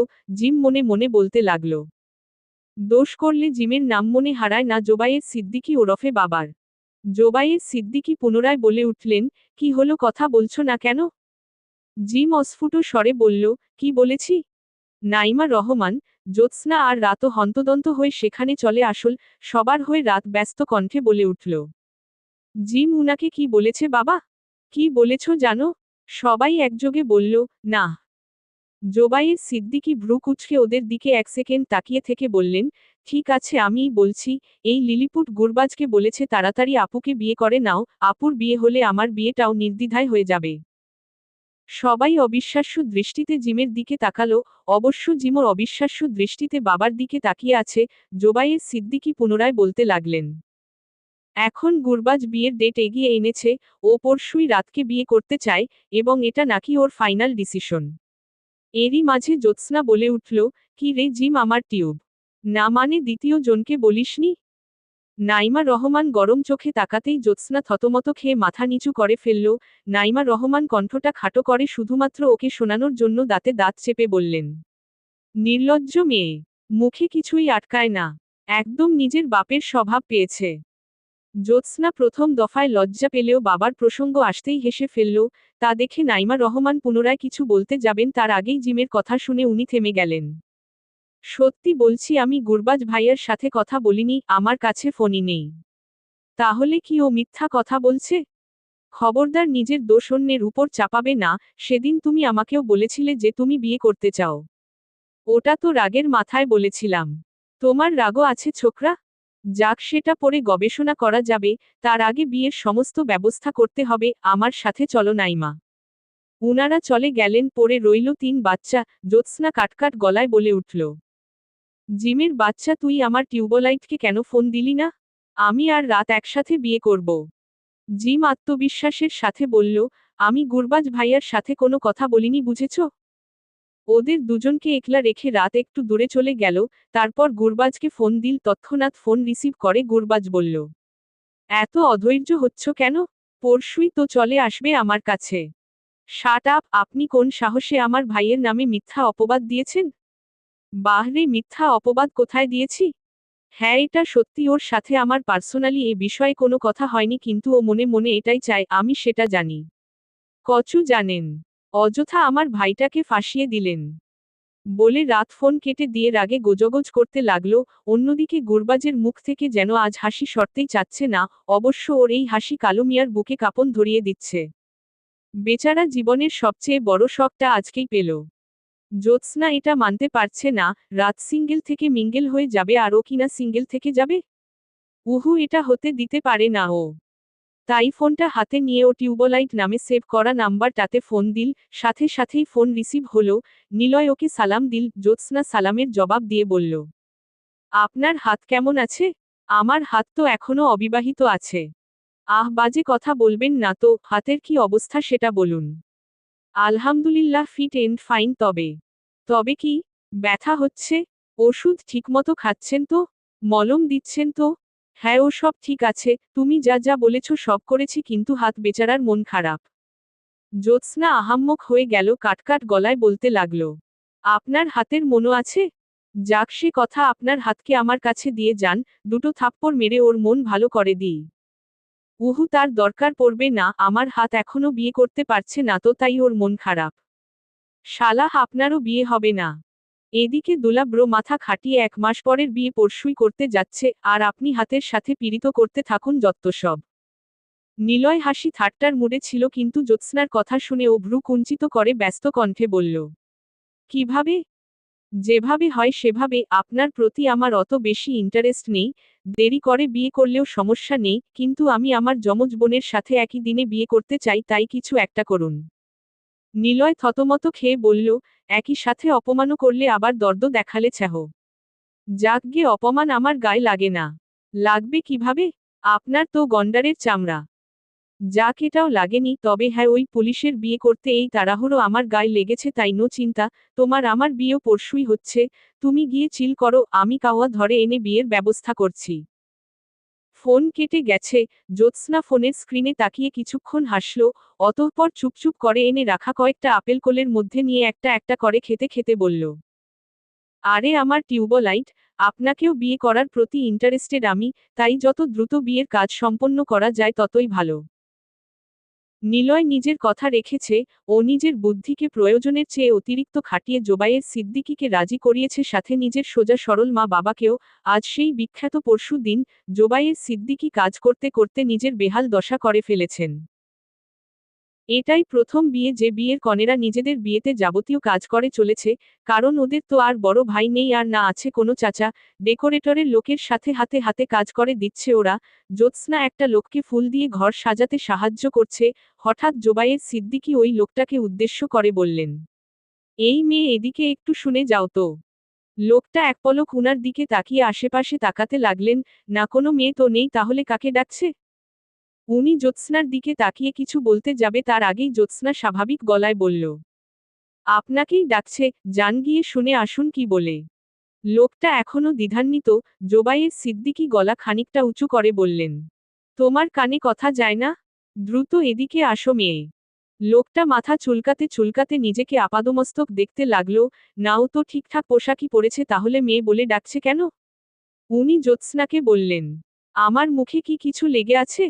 জ্যোৎস্না উনার অবস্থা দেখে হাসছিল, নিজের হাসি থামিয়ে ও বলতে লাগল, উহু কোনো কিছু লেগে নেই, আপনি ছেলেই আছেন, আসলে আমার বাবার ভুলে যাওয়ার রোগ আছে। তাই বলে একটা জলজ্যান্ত ছেলেকে মেয়ে বলে ডাকবে?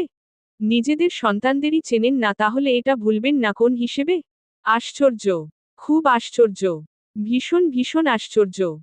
এসব বলতে বলতে লোকটা জোবায়ের সিদ্দিকীর দিকে চলে গেলেন। অন্যদিকে জ্যোৎস্না এবার জোরে জোরে হাসতে লাগলো। একটু পর জোবায়ের সিদ্দিকী ওকে উদ্দেশ্য করে বললেন, এই যে অমাবস্যা, হাসি বন্ধ করে বোনের সাথে গিয়ে সাজুগুজু শুরু করো। জ্যোৎস্নার হাসি থেমে গেল, ও কর্কশ গলায় বলতে লাগল, মিস্টার জোবায়ের সিদ্দিকী, প্লিজ মনে রাখুন ইউর বাচ্চাদের নেম। গ্যারাকলে জ্যোৎস্নারাত। লেখিকা সিনথিয়া জাহান। পর্ব 9। বিয়ের আয়োজন হয়ে গেছে। বাইরে থেকে দেখেই বোঝা যাচ্ছে সিদ্দিকী সাহেবের কন্যারা আজ বিদায় নেওয়ার সমস্ত ব্যবস্থা করে ফেলেছে। লোকজন দিয়ে গমগম করছে পুরো বাড়ি। জ্যোৎস্না উকি মেরে এক পলক সেই দৃশ্য দেখে পুনরায় রাতের কাছে চলে গেল। রাত গাঢ় গোলাপি শাড়ি পরে বধূবেশে বিছানায় বসে আছে। ওর মুখটা কেমন রক্তশূন্য হয়ে আছে। অন্যের বাড়িতে চলে যাবে এটা যেন ও ভাবতেই পারছে না। জ্যোৎস্না ওর পাশে এসে বসে পড়ল, তারপর ওর হাতের উপর আলতো করে নিজের হাতটা রেখে নরম গলায় বলল, বনু এমন করে থাকিস না, আমিও তো চলে যাচ্ছি। রাত চোখ তুলে বোনের দিকে তাকিয়ে বলল, সেটাই তো সমস্যা, তুই আর আমি একই সাথে চলে যাচ্ছি, বাবা মামুনি কিভাবে থাকবে? জ্যোৎস্নারও কথাটা ভেবে মন খারাপ হয়ে যাচ্ছে বারবার, কিন্তু ও বোনের কষ্ট না বাড়ানোর জন্য ইচ্ছা করে বলতে লাগল, তাতে কি? জিম তো আছে, মেয়েদের কথা মনে পড়লে ওকে আমাদের জামা পরিয়ে দিবে, ওর চেহারা তো আমাদের সাথে অনেকাংশে মিলে যায়। ব্যাস ল্যাটা চুকে গেল। জিম রুমের ভিতরে প্রবেশ করতে করতে বলল, হ্যাঁ, সারাদিন শুধু এমন কুটিল বুদ্ধিই রচনা করো, এই জ্বালা থেকে বাঁচার জন্য আমি বড়লোকের একটা মেয়েকে পটিয়ে ঘরজামাই থেকে যাব হুহহ। এত মন খারাপের মাঝেও রাত হেসে ফেলল। ওকে হাসতে দেখে জ্যোৎস্না কিছুটা স্বস্তি পেল। তবে জিমকে কি আর এত সহজে ছেড়ে দেওয়া যায়? তাই ও বসা থেকে উঠে গিয়ে ওর কান টেনে ধরে বলল, ওলে আমার ঘরজামাই রে, বউয়ের হাতে নিয়মিত ঝাঁটার বাড়ি খাবি আহাম্মক। জিম নিজের কানকে ছাড়িয়ে নিয়ে গরম চোখে বোনের দিকে তাকিয়ে বলতে লাগল, তবুও ভালো, তোমার থেকে অন্তত বেঁচে যাব। অবশ্য একটু পরেই বেঁচে যাব। তোমাদের উহু উহুরা চলে এসেছে, চলো নিচে চলো। রাতের মুখের হাসি আবার মিলিয়ে গেল। জিম তারা দেওয়ায় দু বোন এক এক করে নিচে নামতে লাগলো। ড্রয়িং রুমে সবাই নিজেদের মধ্যে খোশগল্পে মেতেছিল। তবে কনেদের দিকে নজর যেতেই ওরা গল্প বাদ দিয়ে সেদিকে মুগ্ধ হয়ে তাকিয়ে থাকল। বাকি সবার মতো নিলয় আর গুরবাজের চোখও সে দিকে চলে গেল। নিলয় মুগ্ধ হতে গিয়েও হতে পারল না, কারণ ডাবল জ্যোৎস্না দেখতে পারছে ও, কিভাবে বুঝবে এর মধ্য থেকে ওরটা কোনটা? এই সমস্যা থেকে মুক্তি পাওয়ার জন্য ও গুরবাজের দিকে নজর দিল। গুরবাজ অবশ্য স্বাভাবিকভাবেই মোহিত নজরে একজনের দিকে তাকিয়ে আছে। নিলয় গলা খাকারি দিয়ে বলল, শাড়ি দুটো সুন্দর তাই না? একই শাড়ি দুজনে পরেছে, ভালোই মানিয়েছে। গুরবাজ ছোট করে বলল, হু। তবে যাই বলো, দুজনের মাথা নিচু করে আসা উচিত ছিল, নতুন বউ বলে কথা। আমার জন মাথা নিচু করেই রেখেছে, তুমি তোমারটার কথা ভাবো। নিলয় সকলের অগোচরে বিজয়ীর হাসি হাসল। ওর মিশন কমপ্লিট হয়েছে, নিজের বউকে খুঁজে পেয়েছে। এবার তাই আত্মবিশ্বাসের সহিত মুখে সামান্য হাসি ফুটিয়ে রাখা, আশেপাশে নজর বোলাতে থাকা জ্যোৎস্নার দিকে মুগ্ধ নয়নে তাকালো, আর বিড়বিড় করে বলল, মাথা নিচু করে কেন হাঁটবে আশ্চর্য? যদি পড়ে যায়? পুলিশের বউটা এত বোকা ছ্যাহ। জ্যোৎস্না রাত কাছাকাছি চলে আসার পরও ওদের হবু স্বামীদের নজর ওদের থেকে সরল না, বরং সেটা আরও বেড়ে গেল। নিজেদের প্রিয়তমদের পাশে বসে ওরা মাথা নিচু করে রাখল। বেশ কিছুক্ষণ পর কাজী সাহেব চলে আসলেন। বহু সময় প্রতীক্ষার পর দুই বিয়ে সম্পন্ন করলেন উনি। তবে জ্যোৎস্নার ক্ষেত্রে কম পরিশ্রম করলেও রাতের ক্ষেত্রে উনার পরিশ্রম বেশি গেল। ওর কান্না বাদ মানছিল না। কবুল বলার সময় এই যে কান্না শুরু করেছিল, সে কান্না এখনও অব্যাহত আছে। জ্যোৎস্না কাঁদেনি এমনটা নয়, কিন্তু রাত মরা কান্না জোরে দিয়েছে। একটু আগে বোনদের বিদায় করতে পারলে বেঁচে যাবে বলতে থাকা জিমও জোরে জোরে কান্না করতে লাগলো। সারাদিন যে বোনদের আশেপাশে ঘুরঘুর করত, তারা চলে যাবে ভাবলেই ওর বুক ফেটে যাচ্ছে। বিদায়ের সময় তিন ভাইবোনকে আলাদা করা দায় হয়ে পড়ল। ওদের অবস্থা দেখে ওখানে উপস্থিত সবার চোখ ছলছল করে উঠল। নাইমা রহমান নিজের মেয়েদের অনেকক্ষণ নিজের সাথে আঁকড়ে রাখলেন। এভাবেই অনেক সময় কেটে গেল। এই পুরো সময় গুরবাজ আর নিলয় ছিল নীরব দর্শক। নিজেদের প্রিয় মানুষকে তাদের প্রিয় মানুষের সাথে সময় কাটাতে দিল ওদের মাঝে আজ কোনো তাড়া নেই। তবুও যেতে তো হবেই, তাই জোবায়ের সিদ্দিকী রাতকে নিয়ে এসে গুরবাজের হাতে দিয়ে ভেজা কণ্ঠে বলতে লাগলেন, আমার মেয়েটাকে দেখে রেখো বাবা, পুলিশের অভিনয় করতে করতে আমার জ্যোৎস্নাকে আবার জেলে ভরে দিও না। উনার কথা শোনামাত্রই গালিব মেহতাব বুকে হাত দিয়ে আর্তনাদ করে বললেন, কি জ্যোৎস্না? ভাইজান ভুল মানুষকে এনে দিলেন না তো? আমার বৌমা রাত, জ্যোৎস্না না। গুরবাজ তৎক্ষণাৎ জবাব দিল, এটাই আমার রাত। জোবাইয়ের বাবা ভুল করে জ্যোৎস্না বলে ফেলেছেন, ডোন্ট মাইন্ড। রাত মুমূর্ষু অবস্থায় থাকলেও চকিতে গুরবাজের মুখটার দিকে একপলক তাকালো, অতঃপর চোখ সরিয়ে নিল। ওদিকে গালিব মেহতাবের হাত এখনও তার বুকে অবস্থান করছে।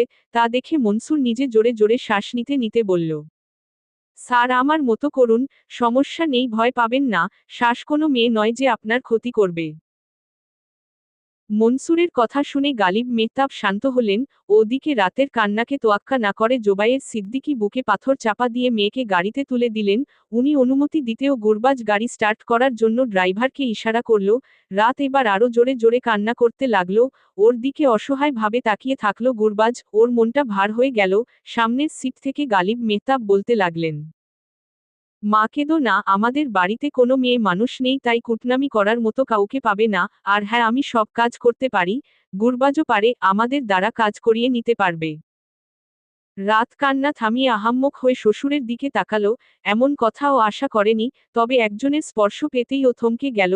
গুরবাজ ওর হাতকে নিজের শক্ত হাতের মুঠোয় পুরে নিল। ও তাকাতেই গুরবাজ শান্ত স্বরে বলল, রিল্যাক্স, কিচ্ছু হয়নি, যখন ইচ্ছা তখন আসতে পারবে, আমি নিজে রেখে যাব। এক মেয়েকে বিদায় জানানোর পর দ্বিতীয় মেয়েকেও বিদায় জানানোর সময় চলে আসল। জ্যোৎস্নার অবস্থা কোনো অংশে রাতের থেকে ভালো নয়, কাঁদতে কাঁদতে ওর গলা শুকিয়ে গেছে। জিমু বোনের শাড়ির আঁচল টেনে ধরে কেঁদে চলেছে। নাইমা রহমান এসব সহ্য করতে না পেরে চুপ করে এক জায়গায় বসে আছেন। জোবায়ের সিদ্দিকী মেয়েকে নিলয়ের হাতে তুলে দিয়ে বলতে লাগলেন, আমার জিমকে কোনো অবস্থায় কষ্ট দিবে না, ওর একটু পর পর ক্ষুধা লাগে, তাই সময়মতো ওর খাওয়ার ব্যবস্থা করবে বাবা। সকলের কান্না কয়েক মুহূর্তের জন্য থেমে গেল। জিম আর জ্যোৎস্না ক্রন্দনরত চোখেই অগ্নিবর্ষণ করে বাবার দিকে তাকালো। জোবায়ের সিদ্দিকী সেই চাহনি দেখে থতমত খেয়ে গেলেন, তাই গলা খাকারি দিয়ে বলতে লাগলেন, গুরবাজ, ওকে দ্রুত নিয়ে যাও, আমি এই কষ্ট আর সহ্য করতে পারছি না। নিলয় তৎক্ষণাৎ বলে উঠল, বাবা, আমি নিলয়। জোবায়ের সিদ্দিকী দ্বিতীয় দফায় থতমত খেয়ে গেলেন, তাই চট জলদি নজর ঘুরিয়ে নিয়ে নিলয়ের বাবা মায়ের সাথে কথা বলতে লাগলেন। একটু পর জ্যোৎস্নাকেও বিদায় দেওয়া হলো। দুই কন্যার বিদায় পুরো সিদ্দিকী পরিবারে শোকের ছায়া নেমে আসল। ভগ্ন হৃদয় পড়ে রইল তারা। খুব বেশি আত্মীয় স্বজন না থাকায় গালিব মেহতাবি রাত আর গুরবাজকে তাদের রুমে রেখে গেলেন। গালিব মেহতাব চলে গেলেই নফল নামাজের মাধ্যমে নতুন জীবন শুরু করল রাত আর গুরবাজ। হঠাৎ ফুল দিয়ে সাজানো বিছানার দিকে নজর যেতেই রাতের ভয় করতে লাগলো, ও এসবের জন্য একটু প্রস্তুত না। গুরবাজের ডাকে ওর ধ্যান ভাঙল, গুটি গুটি পায়ে ও গিয়ে বিছানায় বসে পড়ল। বাথরুম থেকে ফ্রেশ হয়ে এসে গুরবাজ ওর সম্মুখে বসে পড়ল। ওর উপস্থিতি রাতের ভয় দ্বিগুণ বাড়িয়ে দিল। কিছুক্ষণ নীরবতার পর গুরবাজ শান্ত গলায় বলল, তোমার হাতটা দাও। রাত তৎক্ষণাৎ দিল না। গুরবাজ ২-৩ বার বলার পরও হাত উঁচু করল। পাঞ্জাবির পকেট থেকে একটা ব্রেসলেট বের করে সেটা রাতের হাতে পরিয়ে দিতে দিতে গুরবাজ বলল, দীর্ঘ সঞ্চয়ের পর আমি তোমার জন্য একটা সোনার ব্রেসলেট বানাতে সক্ষম হয়েছি। রাত কৌতূহলবশত জিজ্ঞাসা করল, দীর্ঘ সময়? আমাকে কতদিন থেকে চেনেন আপনি? যেদিন দেখতে গিয়েছিলাম সেদিন থেকেই, আগে কখনো দেখিনি, তবে হবু বউয়ের জন্য দীর্ঘদিন ধরে সঞ্চয় করছিলাম, আর সেটা তো তুমি। রাত কিছু বলল না, তবে একটা প্রশ্ন মাথায় আসতেই ও বলতে লাগল, একটা কথা জিজ্ঞাসা করতে পারি? নিঃসন্দেহে রাত সিদ্দিকী। আমাকে আপনি এত সহজে কিভাবে চিনতে পারেন? আব্বুই তো সবসময় চিনতে পারে না। গুরবাজ অস্পষ্ট হেসে বলল, তোমার ভ্রুর উপরে ছোট্ট একটা তিল আছে যেটা জ্যোৎস্নার নেই। কিন্তু সেটা তো অনেক ছোট। ভুলে যেও না আমি পুলিশ, এসব ক্ষেত্রে আমার নজর অত্যন্ত তীক্ষ্ণ। তার উপর তুমি আমার বউ বলে কথা, তোমাকে চিনব না? এটা হতে পারে? রাত ক্ষণকাল চুপ থেকে বলল, আচ্ছা বুঝলাম, কিন্তু দূর থেকেও কিভাবে চিনতে পারেন? তোমার মুখের সমস্ত এক্সপ্রেশন আমার মুখস্থ। তোমার মুখের আলাদা একটা বৈশিষ্ট্য আছে যেটা জ্যোৎস্নার মুখে নেই। তোমার মুখে সবসময় লাজুকতা, সরলতা আর মায়া থাকে। অন্যদিকে জ্যোৎস্নার মুখে দুষ্টুমি, আত্মবিশ্বাস আর হাসির রেখা ফুটে থাকে। রাত হতভম্ব গলায় বলল, এত গভীরভাবে পর্যবেক্ষণ করেছেন? করব না কেন? তুমি আমার অনেক শখের মানুষ। কথাটা বলে গুরবাজ মুচকি হাসল। সেই হাসির দিকে তাকিয়ে রাতের পিলে চমকে উঠল। ও অস্ফুট স্বরে বলল, আপনি হাসতেও পারেন? গুরবাজ জোরে হেসে উঠল, অতঃপর ঠোঁটের কোণে বাঁকা হাসি ফুটিয়ে বলতে লাগল, আরও অনেক কিছুই করতে পারি, দেখাবো রাত সিদ্দিকী?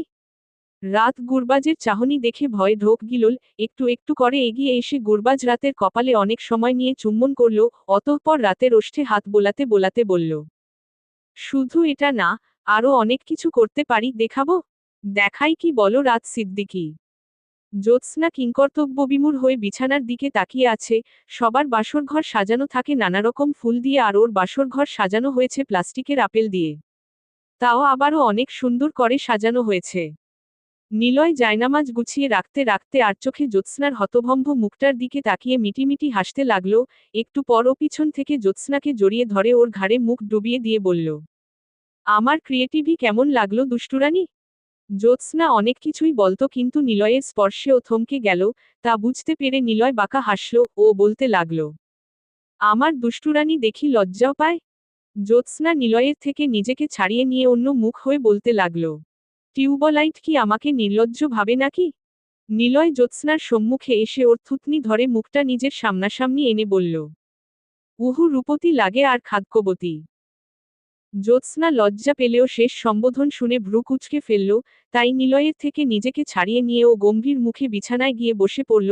তা দেখে নিলয় মাথা চুলকে কাবার্ড থেকে একটা জিনিস বের করে সেটা নিজের পিছনে আড়াল করে জ্যোৎস্নার সম্মুখে গিয়ে বসল। তা দেখে জ্যোৎস্না মুখ ঘুরিয়ে নিল। নিলয় জিনিসটা উন্মোচন করে জ্যোৎস্নার সম্মুখে এনে বলল, দেখো তো এটা কি। জ্যোৎস্না অনিচ্ছা সত্ত্বেও তাকালো আর তাকানোর সাথে সাথেই ওর রাগ পড়ে গিয়ে মুখে হাসি ফুটে উঠল। ছোট ছোট আপেল দিয়ে অনেক সুন্দর করে একটা ঝুড়ি বানানো হয়েছে। জ্যোৎস্না সেটা খপ করে নিজের হাতে নিয়ে বলতে লাগলো, উফফ কি যে ক্ষুধা লেগেছিল আমার। আপনি অনেক cutie tubelight, I love you উম্মা। কথাটা বলে ও একটা একটা করে আপেল ছিঁড়ে খেতে লাগলো। তা দেখে ক্ষণকাল মরার মতো বসে থেকে নিলয় আহাম্মক হয়ে বলতে লাগলো, হায় আল্লাহ, আমার ক্রিয়েটিভি কিভাবে কামড়ে কামড়ে খেয়ে ফেলছে ছ্যাহ। ওরে খাদ্যবতী, এটা সাজিয়ে রাখার জন্য দিয়েছিলাম, খাওয়ার জন্য না। আমার 1 মাসের পরিশ্রম 1 মিনিটে খেয়ে ফেলল। গ্যারাক্লে জ্যোৎস্না রাত। লেখিকা সিনথিয়া জাহান। পর্ব 10 এন্ডিং পর্ব। বিয়ের পর নতুন দুই দম্পতি সিদ্দিকী পরিবারে চলে এসেছে। গত পরশুও যে বাড়ি শুনশান নীরবতায় ছেয়ে গিয়েছিল সেই বাড়ি আজ হাসি খুশিতে গমগম করছে। নিলয় সোফায় বসে আছে। কিছুক্ষণ আগে জোবায়ের সিদ্দিকীর সাথে বাগানে খোশগল্পে মেতেছিল। গুরবাজ সম্ভবত রুমে কিছু কাজ করছে। পুলিশের তো আর এক মুহূর্তের জন্য রেস্ট নেই। নিলয় চুপচাপ বসে ফোন চালাচ্ছিল। এমন সময় জিম সেদিকে চলে আসল, কিন্তু নিলয়ের দিকে নজর যেতেই ও উল্টো ঘুরে যেতে ধরল। তা দেখে নিলয় ভ্রু কুঁচকে বলল, এই যে শালাবাবু, কোথায় পালাচ্ছ? আমার কাছে চলে আসো। জিম অনিচ্ছা সত্ত্বেও দুলাভাইয়ের পাশে গিয়ে বসে পড়ল। তবে ও গুটিসুটি মেরে মাথা নিচু করে বসে থাকল। ওর অবস্থা দেখে নিলয় না হেসে পারল না। ও ব্যঙ্গ করে বলতে লাগল, তোমার বোনও তো মনে হয় না আমার সামনে এতটা লজ্জা পায় যতটা তুমি পাচ্ছ। জিম বিড়বিড় করে বলল, পাচ্ছি কি আর সাধে? বাবা তো এক প্রকার আপনার সাথে আমার বিয়েই দিয়ে দিয়েছিল, তাই লজ্জাই লাগে সামনাসামনি আসতে। বিড়বিড় করে বলায় নিলয় কিছুই শুনতে পেল না, তাই ও কপাল কুঁচকে বলতে লাগল, কি শালাবাবু, কি ফুসুর ফুসুর করছো? কোনোভাবে মনে মনে আমাকে গালি দিচ্ছ না তো? জিম তৎক্ষণাৎ বলে উঠল, না, ভুল ভাবছেন, নিজের প্রিয়তমকে কেউ গালি দিতে পারে? শেষের কথাটা জিম বিড়বিড় করে বলল, ফলে নিলয়ের বোধগম্য হলো না, তাই ও বলতে লাগল, এই তো আবারও গালি দিচ্ছ আমাকে। তোমরা দুই ভাইবোন দেখি আমার পিছনে না পড়লে শান্তি পাও না। রাতের মতো এত ভদ্র মেয়ের ভাইবোন তোমরা কিভাবে হলে? জিম বসা থেকে উঠে বলল, সেটা আব্বু ভালো বলতে পারবে। কথাটা বলেই জিম বুলেট ট্রেনের গতিতে জায়গা ত্যাগ করল। নিলয় কিছু বলার সুযোগও পেল না। একটু পর সিঁড়ি বেয়ে জ্যোৎস্না নেমে আসল, না মানে ওটা রাতও হতে পারে। তবুও নিলয় ওকে নিজেরটা ভেবে কিছু বলতে যাবে তার আগেই আরেকজন নামতে লাগলো। দুজনের পরনেই একই পোশাক আর মুখের এক্সপ্রেশনও একরকম লাগছে আজ। নিলয় দারুণ ফ্যাসাদে পড়ে গেল। গুরবাজও নেই যে যার থেকে সুলটি বুলটি দিয়ে কথা বের করবে। নিলয় সম্পূর্ণভাবে নিশ্চিত জ্যোৎস্না ইচ্ছা করেই এমন করেছে ওকে পরীক্ষা করার জন্য। ও সবই বোঝে কিন্তু নিজের বউকে চিনতে পারে না, এটাই সমস্যা। একজন রান্নাঘরে চলে গেল। অবশ্য রান্নাঘরের সব ড্রয়িং রুম থেকে স্পষ্ট দেখা যায়। অন্যদিকে আরেকজন ওর থেকে দূরের এক সোফায় বসে ফোন চালাতে লাগলো। নিলয় সিউর ফোনে ব্যস্ত থাকা ব্যক্তিটা জ্যোৎস্না আর রান্নাঘরে থাকা মেয়েটা রাত। এতে কোনো সন্দেহ নেই, তবুও নিলয় কোনো প্রকার রিস্ক নিতে চায় না, তাই নিজের মাথা থেকে দারুণ এক বুদ্ধি বের করল। সেই বুদ্ধি মোতাবেক ও শব্দ করতে করতে নিজের পকেট থেকে কয়েকটা আপেল বের করল। ওগুলো ও নিজের সুরক্ষার জন্যই রেখেছিল। নিলয় আপেলে একটা কামড় দেওয়ার ন্যানোসেকেন্ড এর মধ্যে রান্নাঘরে থাকা মেয়েটা দৌড়ে এসে ওর হাত থেকে আপেলগুলো কেড়ে নিয়ে গপাগপ খেতে লাগলো। নিলয় হতভম্ব হয়ে গেল। ওর আত্মবিশ্বাসী ধারণা যে এভাবে উল্টে গিয়ে পাল্টে যাবে সেটা কে জানত। রাত ফোন থেকে মনোযোগ সরিয়ে জ্যোৎস্নার অবস্থা দেখে আহাম্মক হয়ে কিছুক্ষণ ওকে দেখার পর হাসতে লাগলো। নিলয় নিজের হতভম্ব ভাব খানিকটা কাটিয়ে বলতে লাগলো, আশ্চর্য, আমার খাদ্যবতী রান্নাঘরে কি করছিল? জ্যোৎস্না আপেল খেতে খেতে বলতে লাগলো, আপনার জন্য নিজের হাতে কফি বানাচ্ছিলাম। নিলয় খাদ্যবতীর থেকে নজর সরিয়ে হাসতে থাকা রাতের দিকে তাকিয়ে বলল, তুমি আমার সাথে একটাও কথা বললে না কেন? রাত হাসি থামিয়ে বলল, আমার কোনো দোষ নেই ভাইয়া, জ্যোৎস্নাই আমাকে এমনটা করতে বলেছিল। জ্যোৎস্না গপাগপ আপেল খেতে খেতে বলল, এটা কিন্তু চিটিং টিউবলাইট। আপনি এভাবে আপেলের ফায়দা তুলতে পারেন না। তো তুমিও এভাবে যমজের ফায়দা তুলতে পারো না। আমি মেয়ে, আমি তুলতে পারবো, আপনি পারবেন না। দুলা ব্রত দেখলেই চিনতে পারে, তাহলে আপনাকে কেন আপেলের থেকে সাহায্য নিতে হবে? গুরবাজের প্রসঙ্গ আসতেই রাত লজ্জা পেয়ে গেল। ওদের কিভাবে বলবে যে গুরবাজ ওকে সবসময় গভীরভাবে পর্যবেক্ষণ করে? নিলয় বলতে লাগল, আপেল নিজে থেকে সাহায্য করতে চেয়েছিল তাই মানা করতে পারিনি। জ্যোৎস্না খাওয়া বাদ দিয়ে দাঁত কিরমির করে বলতে লাগল, বাজে কথা বলে পার পেয়ে যাবেন ভেবেছেন? আরে বাবা, আমি তোমার দুলা ব্রোর মতো এত সূক্ষ্মদর্শী হলে পুলিশের চাকরিই করতাম, ঠিক আছে? তা বাদেও তোমাকে চিনতে পারাটাই তো আসল ব্যাপার, এখন সেটা আমি কিভাবে করি। জ্যোৎস্না কিছু বলল না, কারণ নিলয়ের কথায় লজিক তো আছেই, তাই ও কফি বানানোর ছল দেখিয়ে কেটে পড়ল। অন্যদিকে রাত ওদের কাণ্ড বেশ এনজয় করছিল, কিন্তু ফোনে একটা মেসেজ এসে ওর মনোযোগ বিঘ্নিত করল। গুরবাজ লিখেছে, রুমে আসো রাত সিদ্দিকী, জরুরি দরকার। রাত তৎক্ষণাৎ উপরে যাওয়ার জন্য পা বাড়াল। ও চলে যেতেই নিলয় রান্নাঘরে চলে গেল। অবশ্য আসার আগে ভালোভাবে দেখে নিল আশেপাশে কেউ আছে কিনা। কেউ নেই, তাই ও নির্দ্বিধায় জ্যোৎস্নাকে গিয়ে পিছন থেকে জড়িয়ে ধরল। হঠাৎ এমন স্পর্শে জ্যোৎস্না চমকে উঠল, ব্যস্ত কণ্ঠে বলতে লাগল, কি করছেন? কেউ দেখে ফেলবে। নিলয় জ্যোৎস্নার ঘাড়ে চুমু খেয়ে বলল, কেউ নেই। জ্যোৎস্না তবুও বাধা দিতে লাগল, কিন্তু নিলয় নাছোড় বান্দা, ও ছাড়ল না, বরং জ্যোৎস্নাকে নিজের দিকে ঘোরাল। একটু আগের খাদকবতী আর ঝগড়ুটে জ্যোৎস্না এখন লজ্জায় কেমন মিয়ে গেছে। নিলয় সেই লাজুক লতাকে আরেকটু লজ্জা দেওয়ার জন্য ওর ওষ্ঠপুটে চুম্বন করতে লাগল।